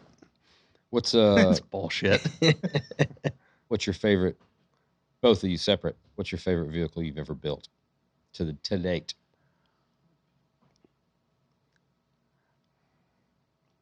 Honestly, for me, because I started out Mustang so strong, if I could pick any car there'd be 2 of them, but if I had to pick one car that we built, I would take the Producer back. It's an orange 65 and only because I have such passion for 65 Cool. fastbacks. But Yeah, you beat I the always shit loved out of that that car. I remember that car. Yeah, I just for some reason I'd like that car in my garage. I mean, we built a lot of cars, but I just like that car. Yeah, it was vibrant. It had a presence.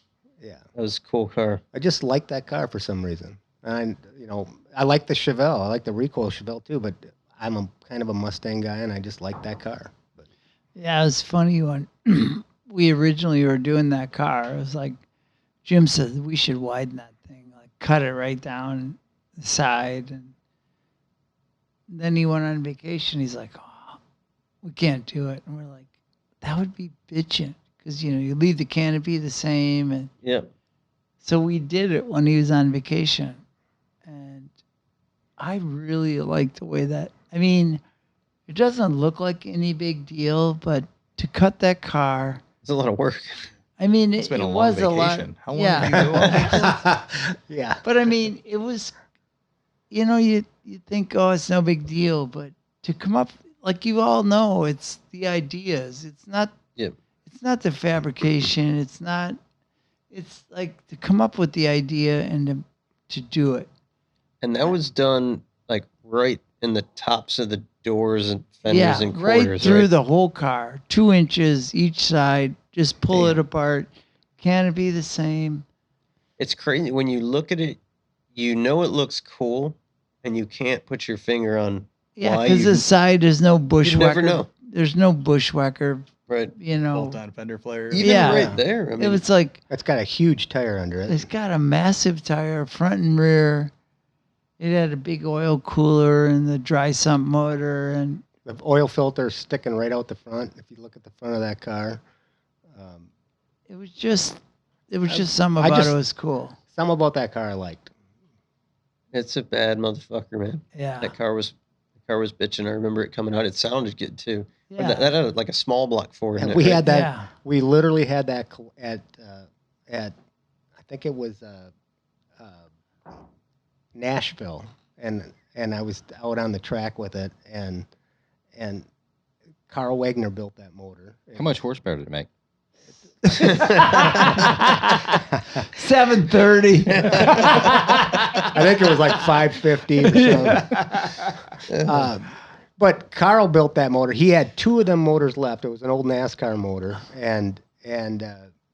but I was down at Indy with it, and I was out on the track, and I can't drive. Like Phil can confirm. Phil can drive. Phil can drive. Phil can drive. I can't drive. So I was out on the track and just revving the shit out of that thing. And the guy from what exhaust company was it? I can't even remember. Anyway, he come up to me and said, "What mufflers are on that car?" He's like, the thing sounds like a Indy car. And I said, well, there's obviously Flowmasters. And he's like, I've never heard a car sound that way. But I think it was because of Carl's motors and the way he did it. I mean, that thing would run 9,000 RPM. Shit. It would just spin. Wow. That's gnarly. Was it supposed to, or is that just as hard as you pushed it? Honestly, he built that. You know, Carl. I mean, that's what he built is them Yeah. motors. They And like that him motor and would Casey spin. like the high RPM stuff. Yeah. Yeah. And you I can guys know sing one up. RPMs make a big difference. Yep. I mean, I don't know if you know, Carl was like, he was a god. Growing up, we were in Wisconsin. And Carl was a god. He, not only was he a strength, but it's like when we first thought Carl would build a motor for us, it was like, NASCAR legend building hot rod Yeah. motors. Yeah. Yeah, exactly. I mean, to meet Carl at the first day was pretty exciting. Yeah, he became really good friends with my dad. My dad had a great ride. He lived to be almost like 2 weeks before his 91st birthday, and literally a year or two prior to that, Carl came into his life, and Carl Wagner. I mean, I'm sure there's as many people that love Carl as hated Carl, because Carl would flip you off or run you off the road or whatever he did, but Carl had a big heart, and him and my dad became very good friends, and I guarantee you they're up pissing a lot of people off wherever they're at, because they were 2 peas in the pod. They both were professionals at pissing people off. But What about you? What's your favorite? Honestly, today, probably recoil. Honestly, a lot to do with Phil and his eyes, because Phil doesn't say shit. I've known Jeremy. Phil, we don't even know if Phil likes any of Yeah, the cars we've built. Yeah. yeah, You know, there's a and few. it was like when I wasn't sure about the car. I wasn't sure about the color, but it was something looking at Phil, because if anybody knows Phil, he's really quiet. I think the nobody- fucking guy ought to be a professional poker player. Yeah. Because you can't He'd be pretty read. good at it. I agree. I mean, Jeremy's, Not good at poker. but Because I was over Phil's by the car one- like, oh my God. Yeah. Like, look at this thing. But as Phil is like, he's quiet, but yet he had this reaction because we weren't sure. I was really tired of the car and You the get color, and to see Phil's reaction that it was okay. And That was a little more than okay. but he's like, "Oh, you motherfuckers! probably what he said. But it was a cool project with Sean and building everything out of steel. And You know, the owner of that car those interior said shots. the only thing that Crazy. he wanted in that car, he didn't care what we did. Chris McVie, he's a great customer. he You says, guys I know want a Chris. color about Great not guy, color. great customer. I want metal seats. That's Yeah, what he said. That's the only thing he said. I don't care what you do. Just Yeah, want metal seats. I love the door handle releases. Those Yeah. that was mountain bike. Yeah. Yeah, that's I exactly like the right. mirror adjusters on there. That is Yeah, cool. I mean, Those it's are like badass. stupid things like, and now my Dude, it's daughter, just so she's, detailed. my daughter, I'm pretty proud of her. She designs bikes for Trek, Really? you know? Yeah, I remember you told me that. That's cool. That's Yeah. fucking badass. So it's cool to have a designer in the house, and she's my angel. But as you guys know, your kids are everything, Oh. right? Absolutely, man. So That is a wild car. yeah, When I mean, you look at the details. So This- you guys are busting out of this place, right? Like you have no room in here. Obviously, I Yeah, clearly zero, seen it. zero room. So there's a lot next to us up in Spring Green. How big is we'd it? love to have you. Like, why don't you move this place up there?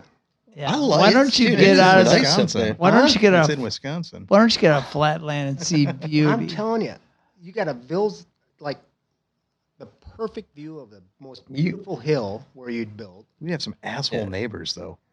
Dude, you need to take. Just think how much we Hey, can help each just other. think of the taxes you'd save by moving to Yeah. Wisconsin. Yeah, that's like a whole nother salary. Dude, you need to take Phil up there and show him. Phil, when you see his situation he has up there between the farm and then your house, like almost backs up to the property. Like, can you access the property on your farm from your house? There's or you 40 just- acres in between it. But Yeah, it is fucking cool as shit. And then like the shop's what, 10 minutes from there, five, No. 3. if that. Now, Yeah. 1 minute. Yeah, yeah. It's a different lifestyle, But man. you got It's to a- promise me you guys are going to come up. No cars, no bullshit. All three of you guys, by the Let's way. go, do some And, drinking. and Let's just by the do way, it. Mark Just- Bowler and Troy and Rick Love and Johnny McLeod and all the people that swore by this to get together without It's your cars. place. You've Yeah, got to fucking plan it. plan it. It's Yeah. Before winter, though, dude. I don't like fucking winter. Yeah. it's a long winter, isn't it? No, it's just car guys talking about anything besides a car. Set it up. You guys Yeah. have a gun? A couple of them. Yeah. By the way, Many- a plethora of many guns. guns. El Guapo. We have enough guns to You know what we necessitate need? a gun rack. we need some good knives is what we need. You've come to the right fucking place, man. We need can- some good We can knives. handle You'll that. leave here with some good knives. There you go. Like we have axe throwing. We got knife throwing. They have knife throwing knives? Oh yeah, Really? yeah. We'll take care of that. Look, No way. this is me making a note. Yeah. Throwing. They do knives. not have knife throwing knives. But anyway, Oh, you goddamn really? right. Oh yeah, We've cut throwing stars on the plasma or the laser table. Come Wow. on. Yeah. yeah. Blade HQ's got knives for everything. We have Yeah. Oh, yeah, we have a filleting knives, one-hole steak golf knives. course that closest to the pin always doesn't drink. You poor fuckers are in big trouble. Mike is probably going to make you golf. all drunk. You look like a golfer. I can play. How far can we shoot? It's only about It's only- 110 yards, so you got to be spot on. Look at these guns, man. They don't come with pipes for nothing. Fuck you laughing at? Shit, man. I mean, I'm just looking at these suckers over here, you know. Oh my god. What's the best piece of advice you've ever been given? You know, that's quite a question. Best piece of The advice. tree on the hill and the bush in the valley is pretty damn good. It is good. Life is what happens when you're making other plans. And that happens a lot. Yeah. Yeah, I don't know if I've ever been told the best, but the best is being around people like you guys and just don't be afraid, like I've said earlier, to give credit where credit's due. You guys have helped us build cars that are way beyond what we could build by ourselves. And it doesn't take anything away from the Ring Brothers that you guys helped us. And You know, It's funny. It's It's a an group honor effort to- with everything. It's Dude. Carl Wagner. It's Casey Wagner. And It's it's Troy Trapani. It's all of the people that you have It the is. phone number in your pocket to be able But to I mean, call them and ask but them. to the young builders who think they've got to Do it all. do it all, say it all, act like it's all, It's you're not. You missing. can't do it all. You gotta. can't. Yeah. You've And got- everybody knows it. But isn't it weird though that we can give credit, but it still comes back to you guys. You know, the Roadster Shop did this. It's like, but yet all these people, they don't care. It's like you guys did it. Same with us. It's like, a you know- funky industry, man. I mean, there hasn't been. You could probably count on one hand the amount of cars that have left here that don't have a Ring Brothers product on them. You know, when we walked through the shop, you guys were here hanging around for a minute. I mean, there is for the past 15 years. I mean, every single car gets Ring Brothers hinges. If it's a Camaro, the very first thing we do is jump on and see what do you guys got available. Is it taillights? Is it strikers? Is it, you know, bezels for the, you know, door jambs? Anything you can get, because why fuck with that? Like, Right. you know, why are it? You guys have perfected it. You guys have done it to the best, like the absolute top level that it can be done, and that's what makes. It's a smart decision in building a car, for one, because it's the best value for your customer. Yep. And it's the best finished product that you can And it put looks out. damn good. Well, And- thank you, you guys, and you know, we build products that we use on our own vehicles, and that's important to us because, you know, let's face it, we all know there's a lot of people that build parts that don't even know, have never built a car, have never done anything, and never even used their own parts on a car, and even know if they fit. Yep. Every single product we build for our cars is products that we sell to the public. We know the stuff works. You know, we try to do our best with it. One thing that's really exciting for Mike and I think you guys actually recently purchased one from us. It's our new carbon steering wheel. It's something that we thought was lacking in the industry. It's not a cheap piece. I think it's a pretty cool piece. I think you guys just got one. Yes. It is an awesome piece, man. That thing, they unboxed it. I walk into the parts room and I'm like, what the fuck? What's going on over here? Like, there's fucking the guys, everybody's like, there's like a circle and everybody is geeking out over this wheel. So it came, I don't think it had my name on it. So they just opened it and they're like, nobody knew why it came or what it was for, but they open it up and it is this carbon ringed billet center steering wheel. And everybody's geeking out, right? And it's like you said, it fills a huge void in the market because there's options out there for an inexpensive wheel that if you want it, but for something that you want that's high end, there's virtually nothing there. And if you try to machine it yourself, and we've been there, You'll have twice as in it. you're gonna It's a have $7,000 machine. you're gonna have steering wheel by the time we're 10 done. times as much in it. Plus, you guys have done you've done the work to pull the weight out of it, because that if you're gonna make a A billet steering wheel, we've been there. Do not machine the ring. Right. Don't make the center heavy because it's all going to transfer into the driving feel. When you feel this wheel and you look at it, I mean, the center is wildly detailed, but it's as light as picking up just a stock steering wheel.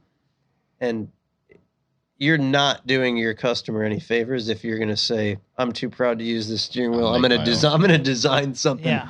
Because number one, it's not going to fucking look as good, and number two, Right. it's going to cost 10 times as much. That is a cool ass wheel. I haven't seen what all the models and different variations you have of it, but the one we have in our hands is sick. The cool part of that wheel, we met some people in Detroit on the Woodward Cruise. We were at it was a race. It was not a racetrack, but it was where all the guys have their garages, and down in this they got their own private racetrack, and this Like a country club kind of thing. yeah, Yeah. kind of. And this gentleman come up to us and he was showing us the stuff that he was doing, and it's all 3D printed stainless steel. And I was just like Mike and I were like, unbelievable. I had no idea that you could even print stainless steel, but the stuff this guy prints is like mind-boggling. He does it all for like Cadillac and all of these car companies that, like Mike said, people can tell when you grab a hold of a knob whether it's plastic or metal. And so these guys are doing all of this stuff for the big three, and we got to know these guys. So they're actually 3D printing the centerpiece of the steering wheel that we're building, and it's not a cheap part. Like, it's very expensive to us, and unfortunately very expensive to the consumer. But the whole package is just a very well done piece that we're proud of, and we have a lot of money invested in that project, and we just felt like, well, you can buy a lot of steering wheels, but if you want a really nice that's one, missing. Yeah, you guys have done it 100 times, built your own steering wheels. We have too, and it's a thing that's in our book. At the end of the thing, you're looking at, okay, Momo, which steering wheel do we use? It's like, yeah, it's a lot of money. Steering wheel's a hard part to buy. It's the piece. It's everybody your focal point, you're touch. on it. You're Yeah. touching it, and there's not a lot of great exactly solutions for them out there. So we tried to address that. You're right. You guys done a good job with that. With like kind of your whole product line is you don't really have any cookie cutter parts. It's not like, oh, let's just build this little trinket thing to go here. It's always something where there's a need, there's a void in the market. Like the billet hood hinges, I think that's changed the fucking industry. How many hours have you spent trying to align a hood with original hood hinges? Oh, You close forget it's about it. fucking Yeah. And drastically if you different, want to and- try to like make a hinge, Yeah. dude, And that's what people forget don't. about but it. people There's a lot more to it. Like we've had situations where we've had to make a hinge for something so unusual that obviously there's nothing that exists. We try to generally, like my go-to is to take your Chevelle hinge when we have something that's off the wall, because that seems to be the most universal. So like a Catalina, like high end, we've taken the Chevelle hinge, bam, dude, it works fucking perfect. But don't fuck with hinges. Like if you're out there and you're trying to make, people have no idea, and that's why it's so frustrating when somebody steals your product. You're like, I got 30 fucking grand invested in the geometry, and somebody steals it and takes credit, and you're like, wait till you see the hinge on this '69 Camaro we have at SEMA. I mean, we couldn't even figure out the hinge on that thing, but we got it, and it's pretty cool. But or the truck. Wait till the truck. The truck. The truck's cool because, we made the hood flip forward. We have no room to lock it down. Yep. No way to latch it. So we're like, how the fuck do we latch this hood on this truck? So we come up with electromagnets. Yeah. So when you start it, the electromagnets you turn the key on down, it sucks the hood straight down. That's pretty cool. Yeah. As So soon it as was you like, turn it off, the hood's open. So you can lift the hood up. But we just couldn't. There was no room. It was like there's no room to put a latch in this thing. So how are we going to do it? So I don't know if there's Jim would come up with the electromagnet, and one thing about electromagnets, we didn't realize that they can be as strong as you want, but if you don't have a lot of steel to suck it down, you can't be like I mean, body it can filler be could be a potential issue there. So do you want to know where the electromagnet thing came from? Honestly, it was probably fucking Carlson's interiors, right? That too. Yeah. But we decided to go up to Monaco one time, sick of fishing, and decided to go magnet fishing. Oh yeah, I love watching my kids watch those YouTube videos, man, and I love watching. Have you ever went magnet fishing? I never have, but I've seen the videos. Dude, we got a generator. Cool. We go out drag like really, like dragging. What have you caught? What's the couple snow machines? Yeah, gas cans, fence posts.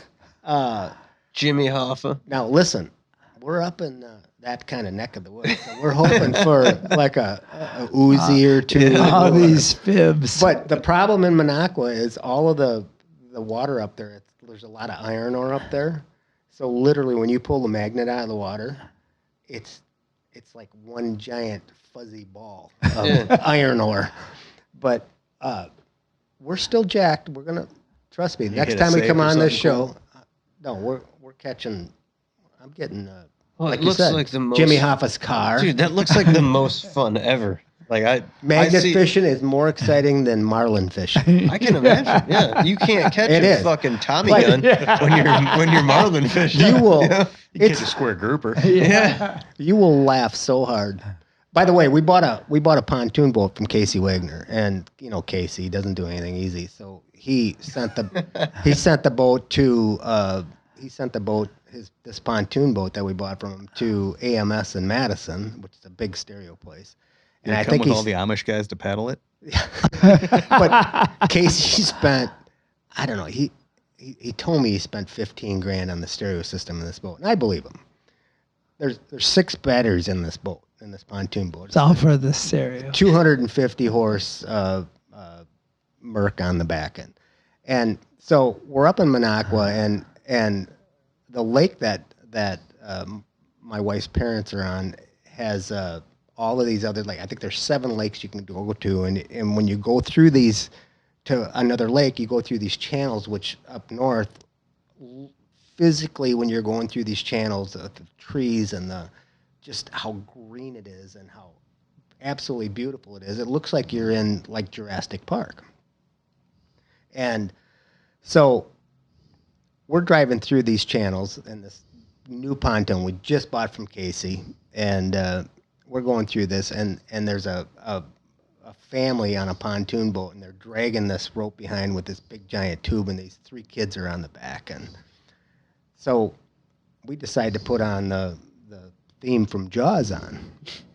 This dun dun dun dun dun dun, and these kids literally climb up the rope, and they're bawling, and their parents like, "It's okay, it's okay." But the stereo system on that boat echoed off everything, and it was. I was almost pissing my pants laughing, and the parents in the boat on the other boat were laughing so hard. But just so much fun you can have on the simplest things. Oh yeah. I don't know where it's Get you on a going with golf that, cart. Yeah, it's a good point, man. It's the stupid shit that you have a lot of Yeah. fun on. You can get in Yeah. a $300,000 car, and it's like, it's pretty cool. Yeah. You get on a fucking golf cart. $100 golf cart or a spree. Yeah, you can You fuck know. up some shit on a spree. You can rip some shit up on it's a Honda, right? Yep. Honda spree. Yeah. Who wrecked the shit out of a spree? We didn't wreck it. We did land speed racing on a Honda spree. I sent Phil a video, Instagram video last night, which reminded me of how awesome the spree is. Is this kid just ripping the spree, and he's just digging it through this like rut in a berm, and Phil's response back is like, "He better gusset that thing." So I'm like, "Oh, yeah," and I'm laughing my ass off because we had my dad did police towing through his body shop. So he got he got all the stolen recovery stuff. So he brings home this spree, fucking Honda spree. 50 cc is a terror. When we were kids, and he was scared to death. Like, don't nobody drive this on the street. Like, it's a stolen recovery. We don't have a title for it. Me and Phil just fucking, Yeah, right. My mom never drove it. Me and Phil drove it like we were fucking Jeremy McGrath, right? So the first day, we set up some jump ramps in the driveway, and then we're getting some air, and then that led to there's some garbage cans over there. We should see if we can clear those. You can do it. Yeah, so you can do it. Well, you can clear them when they're on their side. Well, oh shit, you're clearing them when they're on their side. Stand them up, man. And Phil's pretty good on shit like that. So he fucking just sends this thing off this little quarter pipe, gets airborne, and he's 4 or 5 feet in the air in this Honda spree, comes down, and it just folds the handlebars. It folds the handlebars down to the seat. So once again, we have that, oh shit, mom's gonna be pissed moment. So we come up with this idea. At this point, we're like, yeah, man, I'm working in the fucking body shop. I've fucking ran a frame rack before. We could fix this shit. Need a smaller version of a frame rack. Yeah. So mom's got a Suburban, right? We put a 6x6 block under it. We chain it to a tree, and then we chain the other side to a Suburban, and we pull this bitch. So we spread it back out. Well, we got it back out, the factory specs, and we're looking at it. And we're like, it kind of wash that piece of tubing. So, I mean, at that time, I can fucking weld. Like, all right, well, Strap let's it. gusset this bitch. So we put a one by by one. one in between it. And then the 1x1 led to, like, well, let's make some aluminum floor pans for it. We can engine turn them with the little roll-out grinder. I mean, we're 16, 17 years old or something. Then we made a little flare, like a little we spoiler on the started back. doing speed records down Yeah. the road, and this thing you were just in it, and it's like the speedo topped out at 35, but you had to be going for 1.5 miles to get up to 35, and you're like full tuck, and like, all right, there's got to be some wind resistance. We're taking off the turn signals. We're taking off the little luggage rack. It's on the like, back. dude, this we're is taking off the mud flap. Like it's every like ounce. it's like running the salt flats with a flathead. You know, it's like it's not that fast, but if you can make it go a little faster, you're doing something. You know. Then we found 104 plus octane boost. That's got to be good for a couple miles an hour. Yeah. Absolutely. Until you're running exclusively 104 plus octane boost, and Pop you it. burn a hole in the Yeah. piston. Just Yep. loses compression Yeah. right quick. Hot. Yeah. What's wrong with that? Yeah, early days of hot rodding. Early days of hot rodding. So, we've gone over advice. We've gone over favorite cars. It's time for a pocket dump. What's in your pockets right now? Cellar phone. I ain't got And this shit. I wanted to see. This wad of napkin. that Yeah, I got wanted to out see of your Mike's cell basket. phone, but you didn't fucking bring it, I huh? don't. Dude. People have no idea that I don't even carry a cell phone, even though it's a flip phone. You know, it lasts a week without charging. It's probably in the truck somewhere. His wife calls me when he wants to get a hold of him. Yeah. Gospel truth. I get like post-it note messages that'll be sitting on my desk that say, "Call Mike Ring with a Good return luck." phone number." Yeah, good to luck. call back at the shop. I'm like, dude, why the fuck doesn't he call my cell phone? Yeah. Like I call Phil more than I call you. this must be important. So I like call back the shop and I'm like, "Hey, is Mike there?" And they're like, "Who's this?" And it's a whole fucking ordeal. They're like, "Oh, he's out in the shop. He's working. Let me see if I can get him." That's the truth. I do work. I know it, man. I would keep looking at your fucking hands. I mean, dude, you're fucking obviously thrashing every day, you know? Every day. I wish 7 I could say days the a same week. for myself, you know? So, you know, I really am lucky that I don't want to answer the. I mean, I look at Phil and think of what he has to deal with, and you. It's like, I just want to work. I don't. We have some really good girls that run the office, and I just want to work.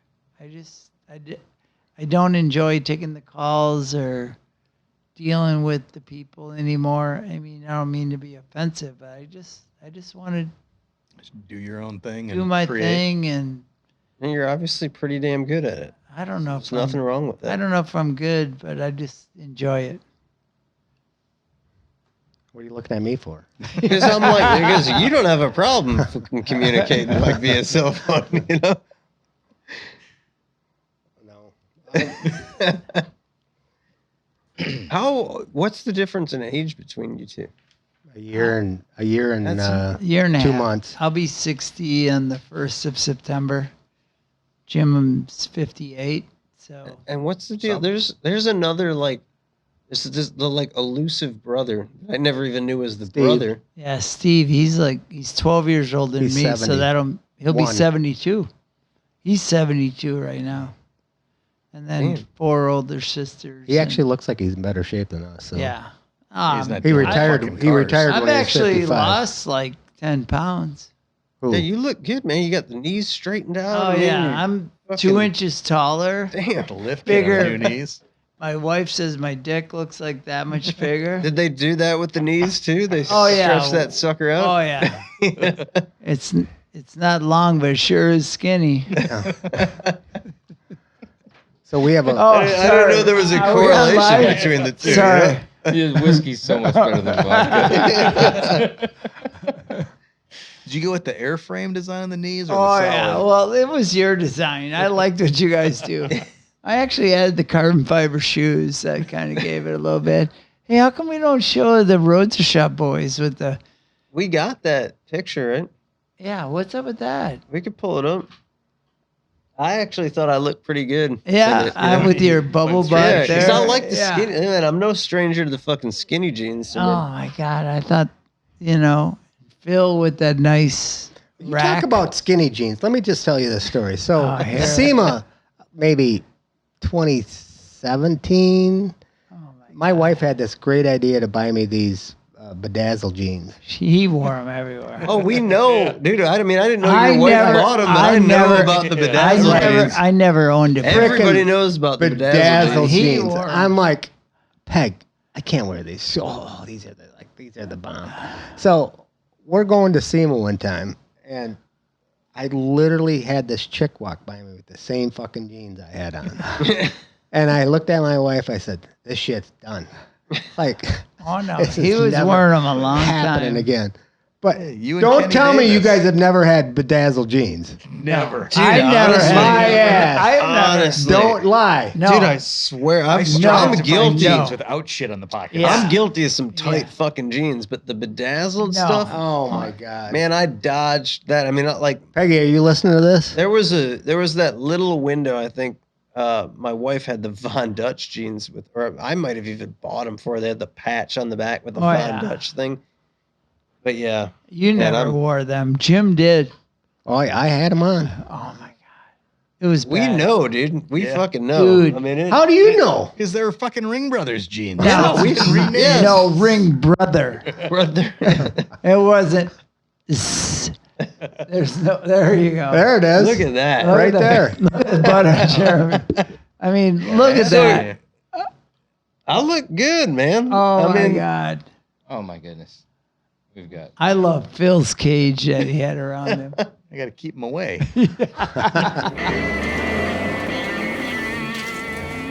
It's time for the glove box. Did you guys bring some stuff for the glove box? So the glove Did box not. is where we do our own pocket dumps. We talk about things that are in our pockets at this point. This in the glove box is actually brought to you by somebody that both of us use on a daily basis, and that's Bear Brakes. yeah. We talk. Yeah, a we lot. rave. We always rave about Bear Brakes. So What you can guys, the Ring Brothers say about Bear Brakes? you guys use them on about every You've been using build. for a while. No, we've used them on every job but one. No. I'll tell you what. Bear Brakes is a great company. Rick, obviously, there, and hell, even Gabby. Great people, great company. Obviously, it's been passed down now, and that's what happens in life. But every one of our projects, early on, we've tried about every brake you could possibly try, even homemade stuff. And we got introduced to Bear, and we've been with them ever since. How can you say anything bad about Bear? I remember seeing when you talk about a Camaro way back. It was like back then Bear was using Alcon. I remember that. Yeah, and I just remember seeing those brakes, and it hurt so bad that we didn't have them on a vehicle. Do you remember those days, Yeah, or it's you just- looked at something and go, man? You looked at it and it just looked like higher end. Yeah, It's like it was that's- like wow, that's like a little bit nicer. that's like, God, I wish we had the money to put that on our build because that Like a would game that would changer. yeah. Right? And Bear was one of those things because they started with Alcon and then they went to their own. And I remember, it's like, God, if we could only have the Bear rotors and the brakes on our cars.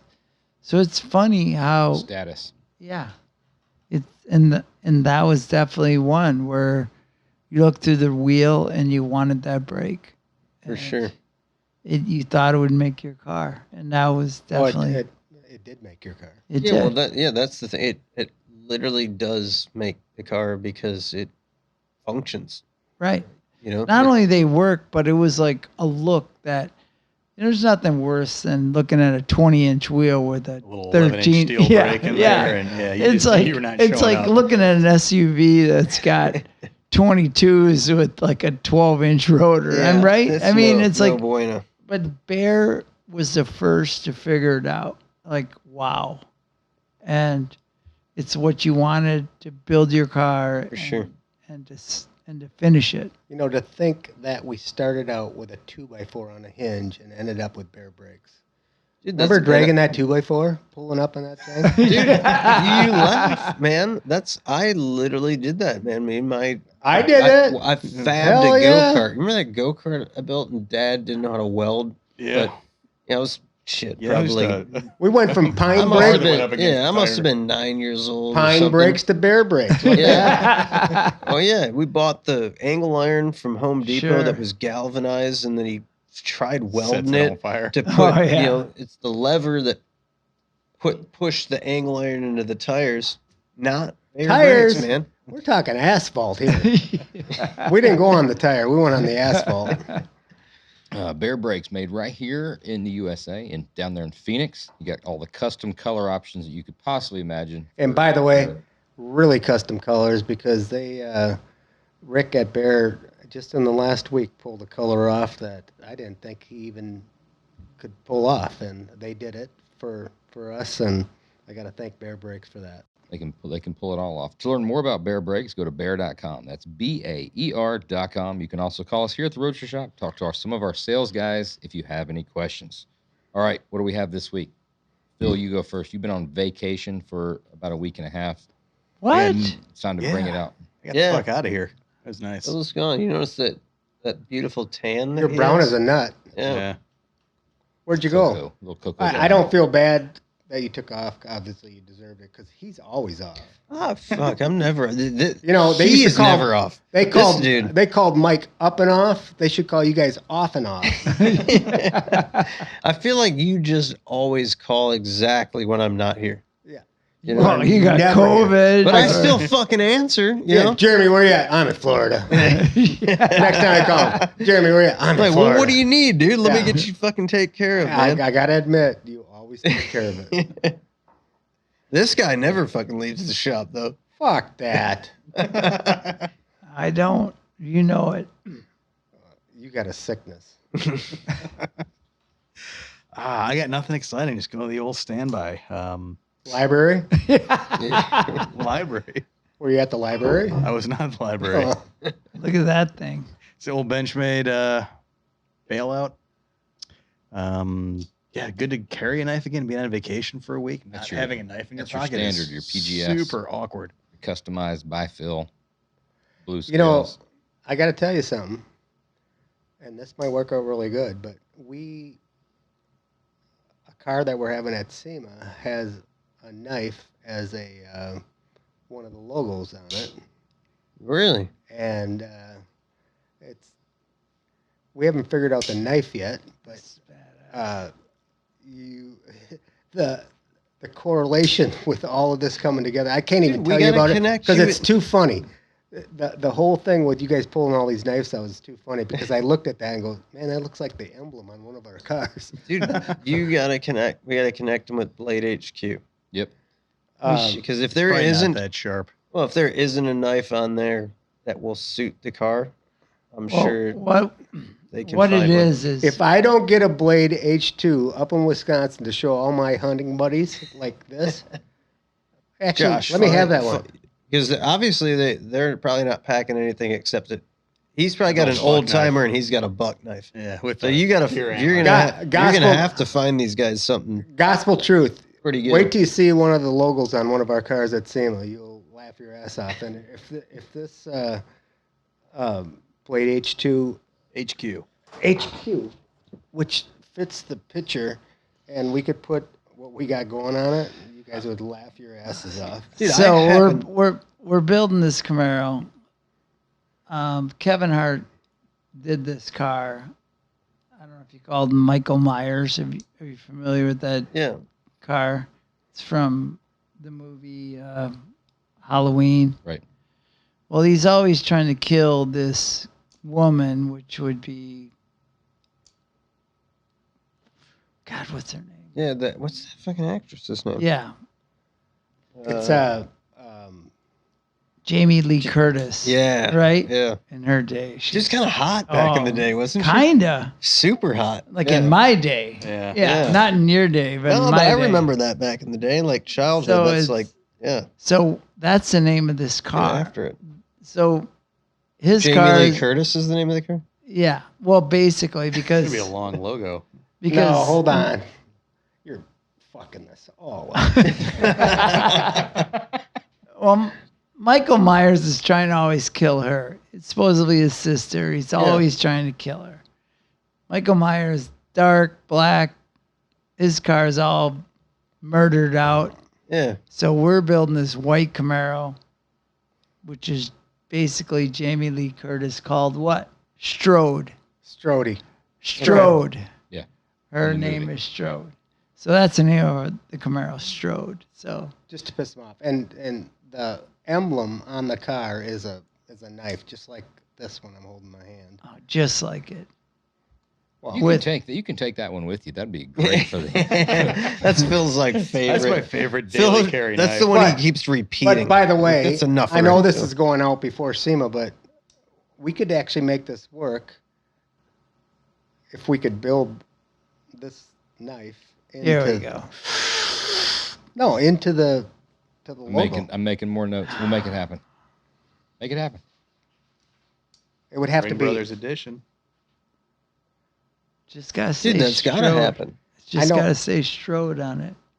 We got the laser. We can fucking laser. There you into go. anything. It's got to say Strode. Mike, this would work. I'm telling So you. are those two Sorry, cars? I'm thinking here. Are those cars going to be like And by the way, featured you ain't getting your together knife No. back. out there? No, I got to get that one back. I'll give you So it's 10 other ones. No, you ain't getting this back. that is Gospel a done truth. deal. Gospel truth, you're not That getting is this a back. done deal. That is his knife now. yeah. Like, Go. It's my bike, punk. I think you know somebody. to get you another Continue. one. It's my favorite. Where's knife. this car going to be at SEMA? I'll get you a brand new That one. one Where's is that going to one be landed? in Keystone. Okay, so that'll be in Hot Rod Alley, Yeah. probably. And then we got that 69 that we drug through here. You guys took Yeah. to Florida. That one will be in the Clutch Company, Oh, Help. Center Force. Center Force, Force. nice. And Like, obviously, the marketing genius behind yeah, it. genius. Nobody's ever called me that. You ought to see my 8th grade report card. HRIA with the Blazer and Mothers with the crazy truck. car. As much The as car he- truck. As much as he's drank, you're still sober, but you can't talk into the mic to save your life. No. That's good. What do you got in your pocket? His hand. Yeah, other than my hand. Dude, My pocket pool. I just snagged this morning because it's one of my faves and it happens to be the perfect knife It's a reactor. for these boys. You're trying to. Because- piss Oh off my us, is what you're trying God. to do. No, man, look at this fucker. So this was a gift to me from my wife. You can Um, have that one. Let me see that. Dude, this That's you another one guys. you can't have. No, I'm not So, gonna give this to you fuckers This because is such bullshit. this You is, guys are like, Oh my dude. God. This is like you guys like check On this fucker out. steroids. It's It's carbon like fiber. showing your we've lollipop. got Oh my orange. We've God. got. I mean, we got button heads. We got anodized. We got billet parts. I mean, whatever. look at this. It's like that new chassis we got from you. I didn't realize how much orange. I mean, we got the new chassis on that Blazer the from you RS4, guys. yeah. It's like got orange hooks on it. I'm like, we didn't have that on the last Dude, one. it's a limited edition, man. It's a Benchmade deal from Shinola. Shinola. Yeah, Shania? something like that. A Detroit brand. Okay, we're good. Let me see yours. Yeah, you hang on. Hey, all the- you hang on to that for a little while. All right? I'm rocking. Other than that, I Nice. promise you, I'll give both these All right. knives back if you guys have Josh. a party. SEMA. If you Josh. guys have a party at SEMA. All right, deal. Josh has got the expensive one. I'd If you don't have a party at Yeah. SEMA, That's the one you want, man. That's the dagger Hey. from ProTech. the next possum. Oh my God. The next possum. I'm not He's going. gonna hurt himself. with I'm that not thing. going close enough to a possum. Here, where I let can me see that stab one it. too. No, this thing's will kill you. Holy crap. Is that legal? Yeah, Street legal, up here, man. up here. Yeah, with a permit. With a Yeah, permit. he's got a. Let me see he's got a that. concealed carry. That's He's good. We all brought I almost some of our favorite can't knives. wait. tonight. I can't wait for you guys to come up to Wisconsin. That's me- that's the Dude, ProTech tell me- Godfather in rose gold. That's one of my favorites. Let me see that. Wow. Tell No, me you guys don't have some sort of buck knife on you. I don't got shit on me. No. Really? And you're a body guy too. You don't Yeah, have you like know. the one that you just pick at shit with. I usually This carry thing- scissors. This thing would hurt. Scissors. Yeah, that'll kill someone. That is for stabbing. Yeah, it's That is No. like for definitely killing. Yeah. Yeah. No, it's not. No, that Have yeah. you yeah. ever? You've never baled hay in your life, have you? I don't think anybody who owns that knife has ever baled hay. No. No, seriously. You know, Look when at you're that. Yeah, you baling don't buy a knife of hay, that. You're baling quality. hay, and the bale To bale comes out, hay. and it's all screwed up, and you go beep beep, and it's like gone. Seriously, Wow. these are some badass knives. I got to tell you. Yeah. I want that one. That's one of my favorites. How many you got? How many favorites? I mean, we've got a lot of favorites. What are we drinking? We've drank. This is the first. little bit of This everything. is the first episode we went through a lot of stuff. We've gone through a lot of stuff, but don't we have, since they obviously have nothing but, like, well, they probably fucking snagged a few of those Werther's originals, and our knives. Other than that, they have nothing in their pockets. We need to. Don't get we some have- stuff. Yeah. We've got some Kershaws, some Protecs, because they need to be fucking packing, and you These are the main can't. streets of Chicago. You guys can't Wow. leave. You can't leave here with empty fucking pockets, man. So we're getting a chassis to leave with? No, absolutely not. Let's not encourage You're getting like a $37 Oh, knife. man. Man. I was looking for a chassis. We won one. That was the Oh best yeah, deal that thing's ever. fucking cool. Am I gonna kill a grasshopper with that fucking Yeah, thing? I'm You guys willing to got- part with it, man. Are you serious? Yeah. No. You can look at No, I want your knife. You take that knife. No, this I want so the good dude, one. this one I cannot part with because it was Oh, gifted to me from This- my wife. This thing is badass. Felipe, Careful, that's got some yank to her. come on, Phil. How do I open Dude, it? hang on to it Phil, now. Hold on to it now. another ProTech as well. Phil, how do I There you open go. that? But All there's right, a Josh, button. show him how to handle it. Oh, that See one. that little button? The little Careful. shiny nice mother of pearl. These Yeah. are Holy nice. shit. These are nice knives. Dude, the Oh, yeah. fucking Oh, Protecs this are is no joke. badass. Those are no fucking joke. Wow. Wait till I show him my hunting buddies. That looks like a mini. Yeah. Looks like a mini chug. Fucking city slicker shit. Are you serious? That's a special edition. I can That's tell a you one special thing. edition as well. Have you ever put Wow. 12 pounds got of some tannerite bang in to a it. microwave before? Tannerite? Cannot Tannerite? say that I Not have. in the microwave. It ends up in No. Portage. It'll end up in Portage. That's a little north of you, isn't it? Yeah, it's Yeah. north of Yeah, us. yeah. Oh, yeah. Yep. Oh yeah. No, but my hunting buddies will love this. Protect. Wow. Yeah, those Protecs have the best action. Yeah. Out of anything, man. This thing is like laser sharp too. There's no better auto side folder out there than ProTech. They're the If But this seriously, doesn't scare Protect- somebody. Mike, this is the emblem on our car. That's But SEMA dude, this from year. a body guy, like the body and paint guys have this fucking habit of like they see something and Yeah, they use your Instantly knife. dig and they into have it. to Oh, yeah. don't do that with that knife. Yeah, No. And that's a going out knife. I Yeah. use my buddy's knife. Yeah, use your like Swiss Army or your old Honestly, timer. I'm really So trying to think of what this knife reminds me of. I keep flicking it open. Well, I can tell you one thing. Mine's a lot longer than yours. Yeah. Because it's got to be that. No, it's the wand. It's not the. It's not the magician. It's the wand. No, it is the magician. Sorry. Uh, That thing is badass. that one's a cool one. Mike had smallpox when he grew up. Yeah. Oh well, now right about now is when you're going to hear a really cool jingle. Not the jingles that we do. Phil has banned us from ever doing a jingle again. Our jingles are no good. Yeah, so they're going to pipe in a jingle. By the way, I really like my knife. Good, I'm dude. glad you did. Thank you so much. This Absolutely. means it's story time. Well, we didn't get through our Yeah, we didn't bourbon get to the drinking. I'm sorry. We got you Dude, derailed me a little bit. before. What are we drinking? We're drinking a lot, and We've got a lot of shit out there. we moved through quite a bit of bourbon tonight. A Yeah. little bit of really good bourbon Yeah. tonight. Some Right. good stuff, and we're not done yet. So we started. We're gonna fill that sucker up, but we started with the IW Harper 15, which is honestly one of. I mean, I think I speak for you as well. I don't know how you feel about the IW huge Harper fan. 15. Phil's fan too, Pretty awesome. dude. That is the an absolute go-to. It's slightly obtainable, So if you do your due diligence and you're digging around, you can find it. It's in that sweet spot of the 10 to 15 year where we like to be. 90 to $100. I absolutely love it, man. I love Super fancy bottle. Yeah, I love that like faceted decanter kind of bottle. It's an old. Reminds me of being in church. Yeah. I mean, I don't know anything about that, but Seriously, it's low. It's light proof, 86 proof. It's an easy drinker. Not only a buy it, it's a seek it out and try and find it. Yeah, You need to have it. It's at the top of my list, man. I love that stuff. It's one of those ones where I keep a spare because I'm always worried I'm going to drink the one that I've got. Yeah. And then I need a spare for my spare. So if that says anything, it's solid. Always in rotation. it is solid.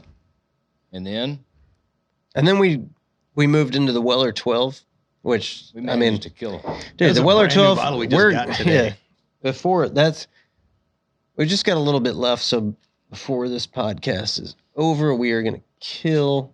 Not me. I'm done. He's good. killing. Yeah, he's good.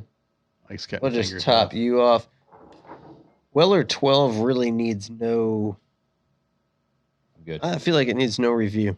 No, Does it? we've taken care of it before. Weller 12 is Weller something 12 that, is right there at the top as of. you graduate into a little bit more, I'd say year 2, year 3 bourbon collector, you're going to have you a Weller 12. And Weller- you're going to enjoy it. Weller 12 lives in the top 5 Yep. of all bourbons, for sure. Absolutely. You know, I never started drinking bourbon till 2 years ago, and my wife started bringing home these bourbons that she was given to her for Christmas gifts from real estate and stuff she sold and like whatever. And so then the boys in my house, all my young boys that are marrying my daughters, decide they're going to make old fashions with this really expensive bourbon.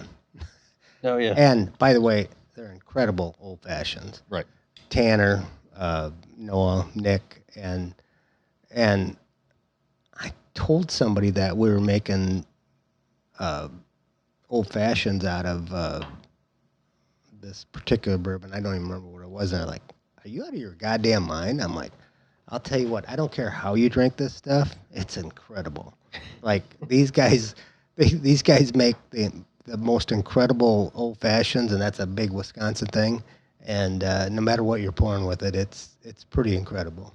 And Well, the old fashioned Wisconsin, though, that they generally flock to the brandy. And But if you've had a bourbon old fashioned, if anybody's ever tried, like, if you don't want to sit here and sip on this, which is absolutely incredible, but still want the great taste, the great flavor, try to make an old fashioned out of one. I'm telling you, it is phenomenal. Even my wife is like, Oh, she yeah. don't even drink this stuff, and I make her one of these, or my boys make her one of these. They're like, this is awesome. when you make an old fashioned right, I mean, back in the day when Blanton's, used to be able to run to the liquor store and grab it, and before I knew any better, I mean, I was making You're making old Blanton's. fashions Really? after old fashions with Blanton's. Be a little fancier.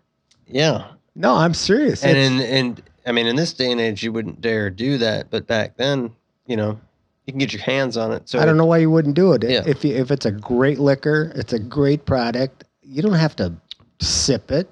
You can Yep. buy the bottle and make old fashions with it because they're amazing.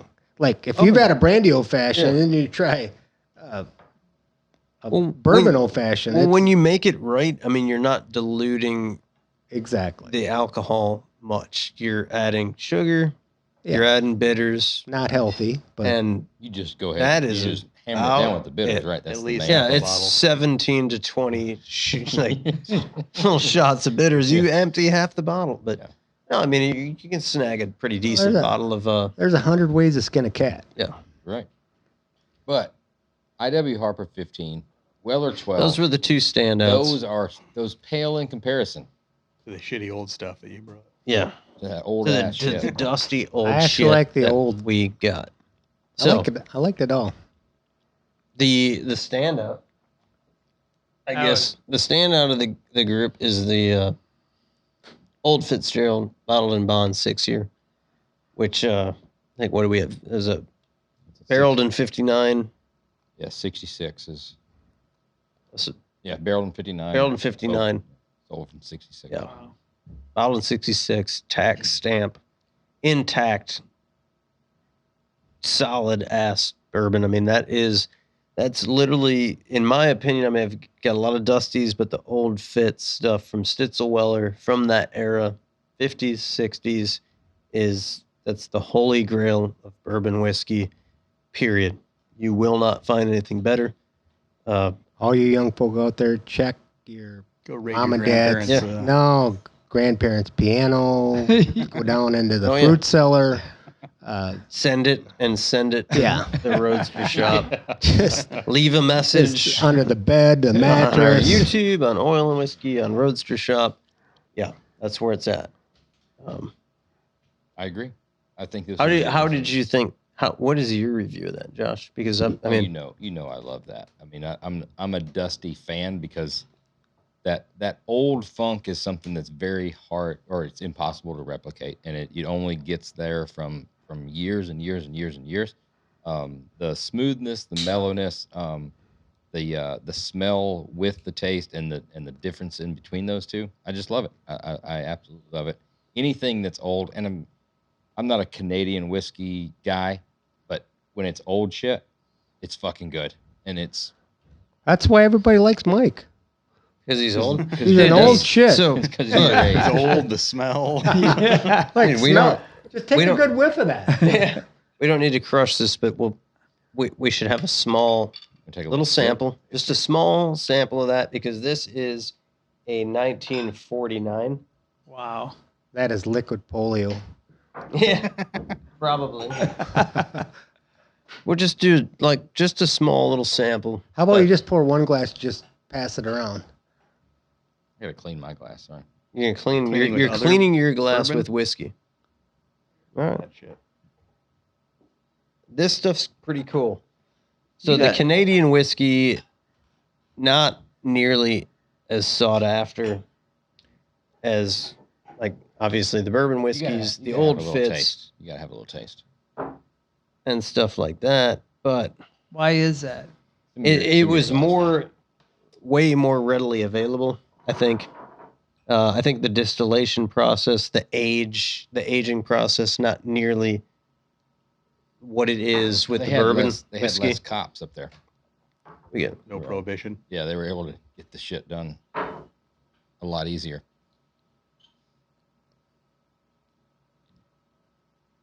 So we'll go Yes. light on it, but what's cool about it is just the sheer fact that it is from That old. 1949. Yeah. So 49. I mean, when you're drinking something, again, it's just a time warp. So you're going back in time. To think of that. The smell of it is The very smell. cool. I mean, 1949. Smell that, think, Mike. It smells just like our grandpa's bar. think of what a 1949 Our car. grandfather had a bar in Plain. looks like. Like it literally. smelled like that. No, seriously, take another really good whiff of it. It smelled like an I mean, old. it's hard to fathom. It's that old. actually quite Yeah. I mean, phenomenal, really. It's like, so what is it? 70 years old? Yeah, that's 72 years old, 73. I just Old think, whiskey. yeah, I just look at that like anything else back in that era. Everybody was more passionate about what they did. It's actually really good. I would imagine It the is. process of making That's it, amazing. the people making it were probably passionate about their job, and it I mean, reflects to to- what you're drinking today. to have You- a job. I you- mean, Yeah, to 49. have a job. I mean, dad talks about driving dump truck for 10 cents an hour, or I mean, it's like it's just hard to fathom It- that people wanted any kind of job. Even when we grew up, he made cheese, or I'd ride my bike I made- 7 miles to work. Yeah. My bicycle. I made cheese when I was 14 years old. Yeah, it's like It's kind of a rite of Yeah, passage. you're in from isn't Wisconsin. it? That's just what not, you do. Not to man. make light of it, but I can't have a pair of sunglasses last 6 months Can you imagine that No. that glass Yeah. bottles lasted since 1949? No, the cool part is it's actually really good. It is. Yeah. And It's phenomenally smooth. the label on it, if you don't put it on where people can see it, that don't believe us is unbelievable. And it just, do you not remember them red labels over the top of the bottles growing? Yeah, I the do. old Like you, tax I know you strips. guys don't. 'cause No, you ain't- that was I after our remember time. them labels on booze bottles. So the tax strip is The a tax dead. strip. Yeah, the tax strip is a dead giveaway for something. If you see it, grab a hold of it. Yeah. Really good. I put a lot of fingernail polish on them bottles with them tax strips. And a little moving bit that more line. water. No, moving it down. Moving it down. Yeah. Mom think- never figured out that I knew what fingernail polish remover was. I think that's probably what's drawn me to this industry. I mean, I love old cars. I love old stuff. I love Nostalgia. nostalgic hot rods, vintage stuff, and this falls right in line with it. So It's story time, where we unpack some of the more memorable moments generally in Roadster Shop history. However, tonight we are blessed with Ring Ring Brothers Brothers. history. So I hope you bring the heat with some stories. we're trying to knock. You're We're trying just- to knock Troy off of his pedestal. yeah. Huh? I have Out of a- the number This one could spot. be the only time you can one up Troy. No, I'm just but throwing that out there. I have a car story. It has nothing to do with me, but it's actually a funny ass car story. So about 20 miles north of where I grew up is a town called Reedsburg, and Reedsburg there was a bowling alley up there. Everybody in Plain went to Reedsburg because we had 600 people. They had like 2,600 people, and the bowling alley was the place to meet people.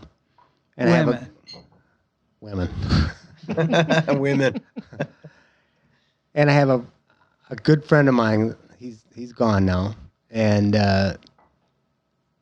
him and another good friend of mine had picked up these two girls. Like, what else did you do when you were young, right? You went up to pick up women. So they left with these two girls, and there's a 4-lane highway, and probably 15 minutes away from there, and it was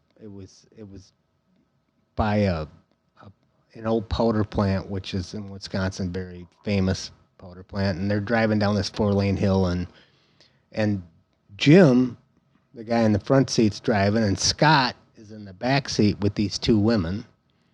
And Scott said, or Jim's driving, and said, "Hey, Jim, or Scott, let me get back there for a while." And Scott goes, "No, I'm good." He's got his arm around both of them, right and left hand. So he keeps driving, and by the way, these guys are, you think Mike and I are crazy? These guys are nuts, and they're great friends. So they're driving down the road, and Jim says again, "Scott, I've been back there a long time. Let me My get back. turn. Let me get back there. It's my turn." Scott goes, "No, I'm really good." So Jim, and both these guys are nuts, decides to, okay, I'll set the cruise control, going down this hill, 4-lane highway, hits the cruise at 55 miles an hour, jumps in the back seat, looks at Scott, said, "Better get up there." Scott goes, "No, I'm good." And Jim goes, "You better get up there." He goes, "No, I'm good." And the car they were driving, and the road's not straight. His dad hit like 6 deer with the car, so thank God it pulled to the right. So the road's going to the right, and they're going around the corner. And he says, literally, like a minute and a half, they're both in the back seat, all 4 of them. And nobody's driving the car with the cruise on. And finally, Jim couldn't take it any longer. Jumps in the front seat and says, "Fuck, Scott." And Scott would never give up. But that's a pretty crazy car story. What you'll do Yeah, in that situation. what you will do. Yeah.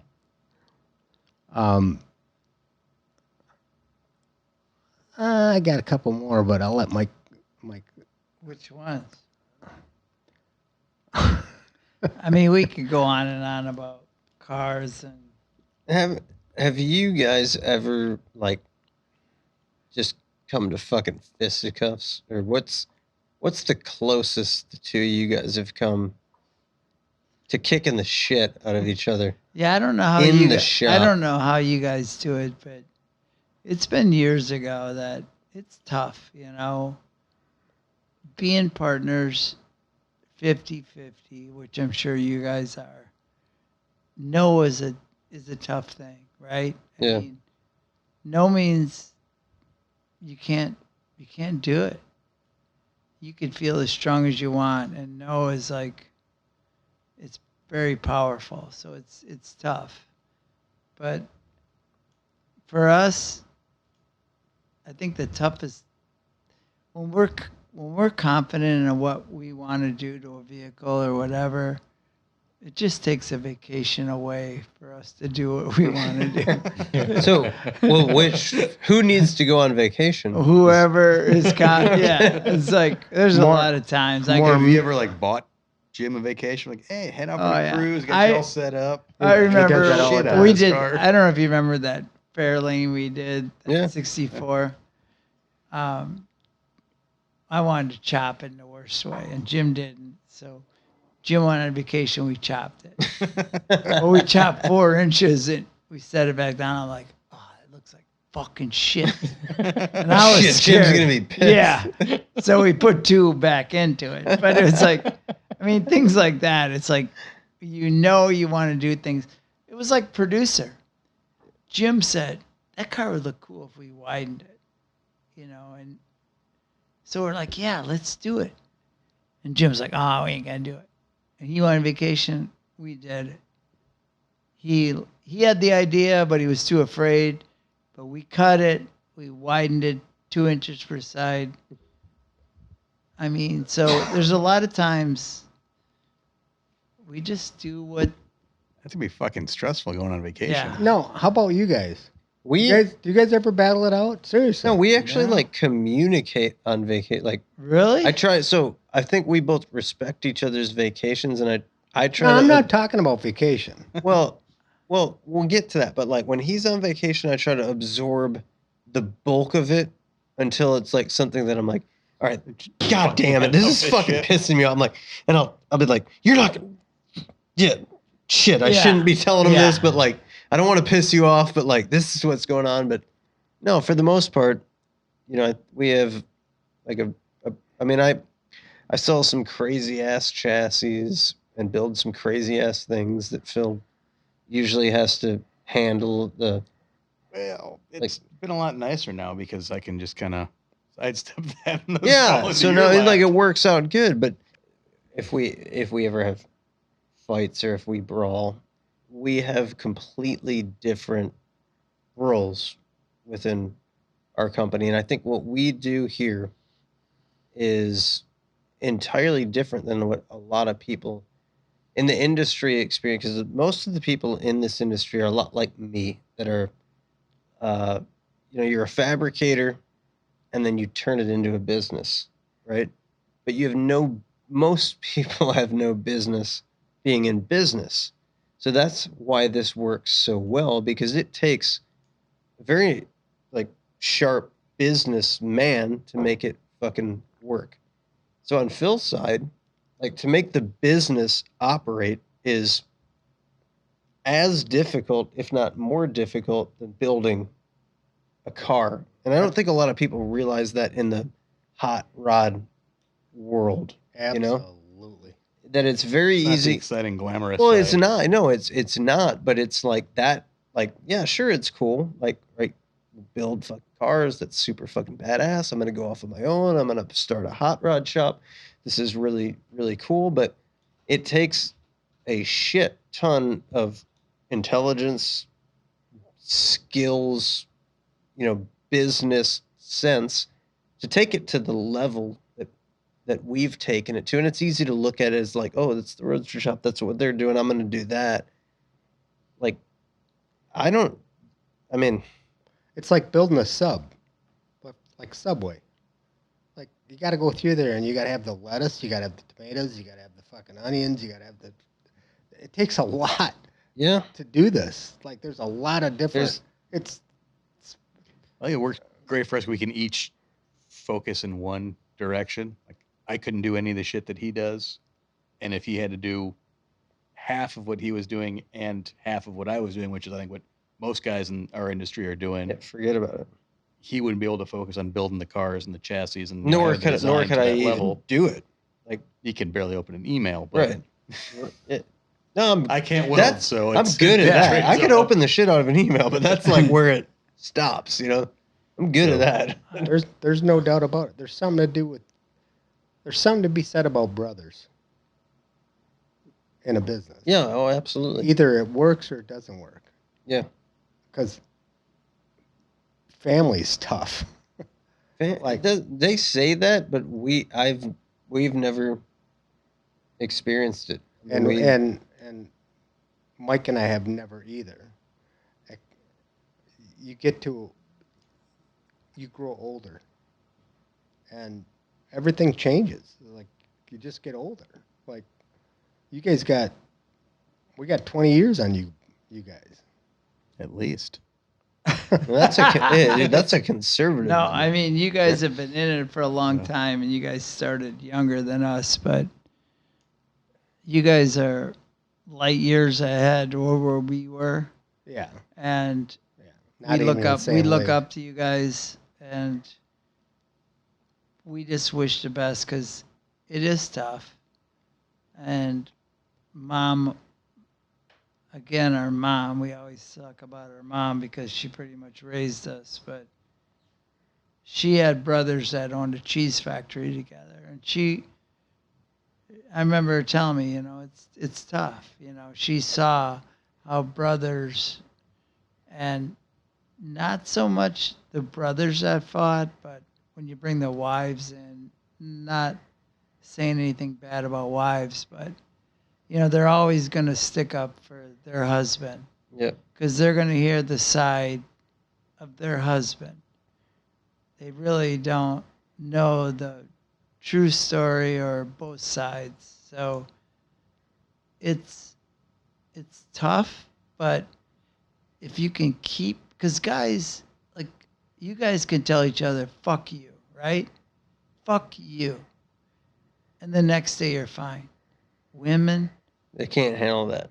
oh no. 6 years later, you remember Yeah. that time you Yeah, said fuck you? right. Women cannot. I mean, I can talk to my wife tonight or whatever. It's like if two women told each other to get fucked, they're done. Yeah, that's It's a over. permanent. Guys are like the next day, they're like, Yeah, oh that's yeah, forever. high five, right? But Like, so you're- for brothers to be able to do that, it's cool.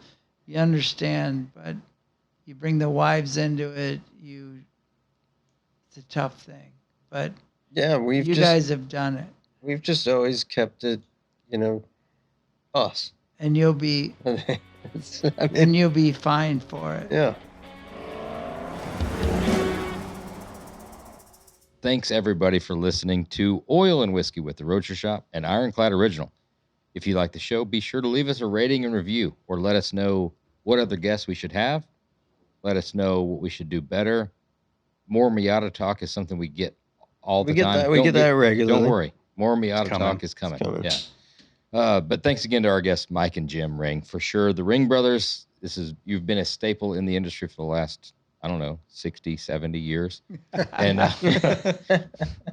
Right there with Henry Ford. it's been an absolute blast. I think we've So turned you cool. from a vodka man into a whiskey man. So our Hey, job welcome is done. aboard. And you got some cool knives. You definitely have. I think got- you're going to cut shit out of yourself tonight. This thing He is. is. Thank you guys. He's gonna be picking at fucking body filler with that thing in no time. That thing's It's gonna like be a- rounded We'll off. see you next week.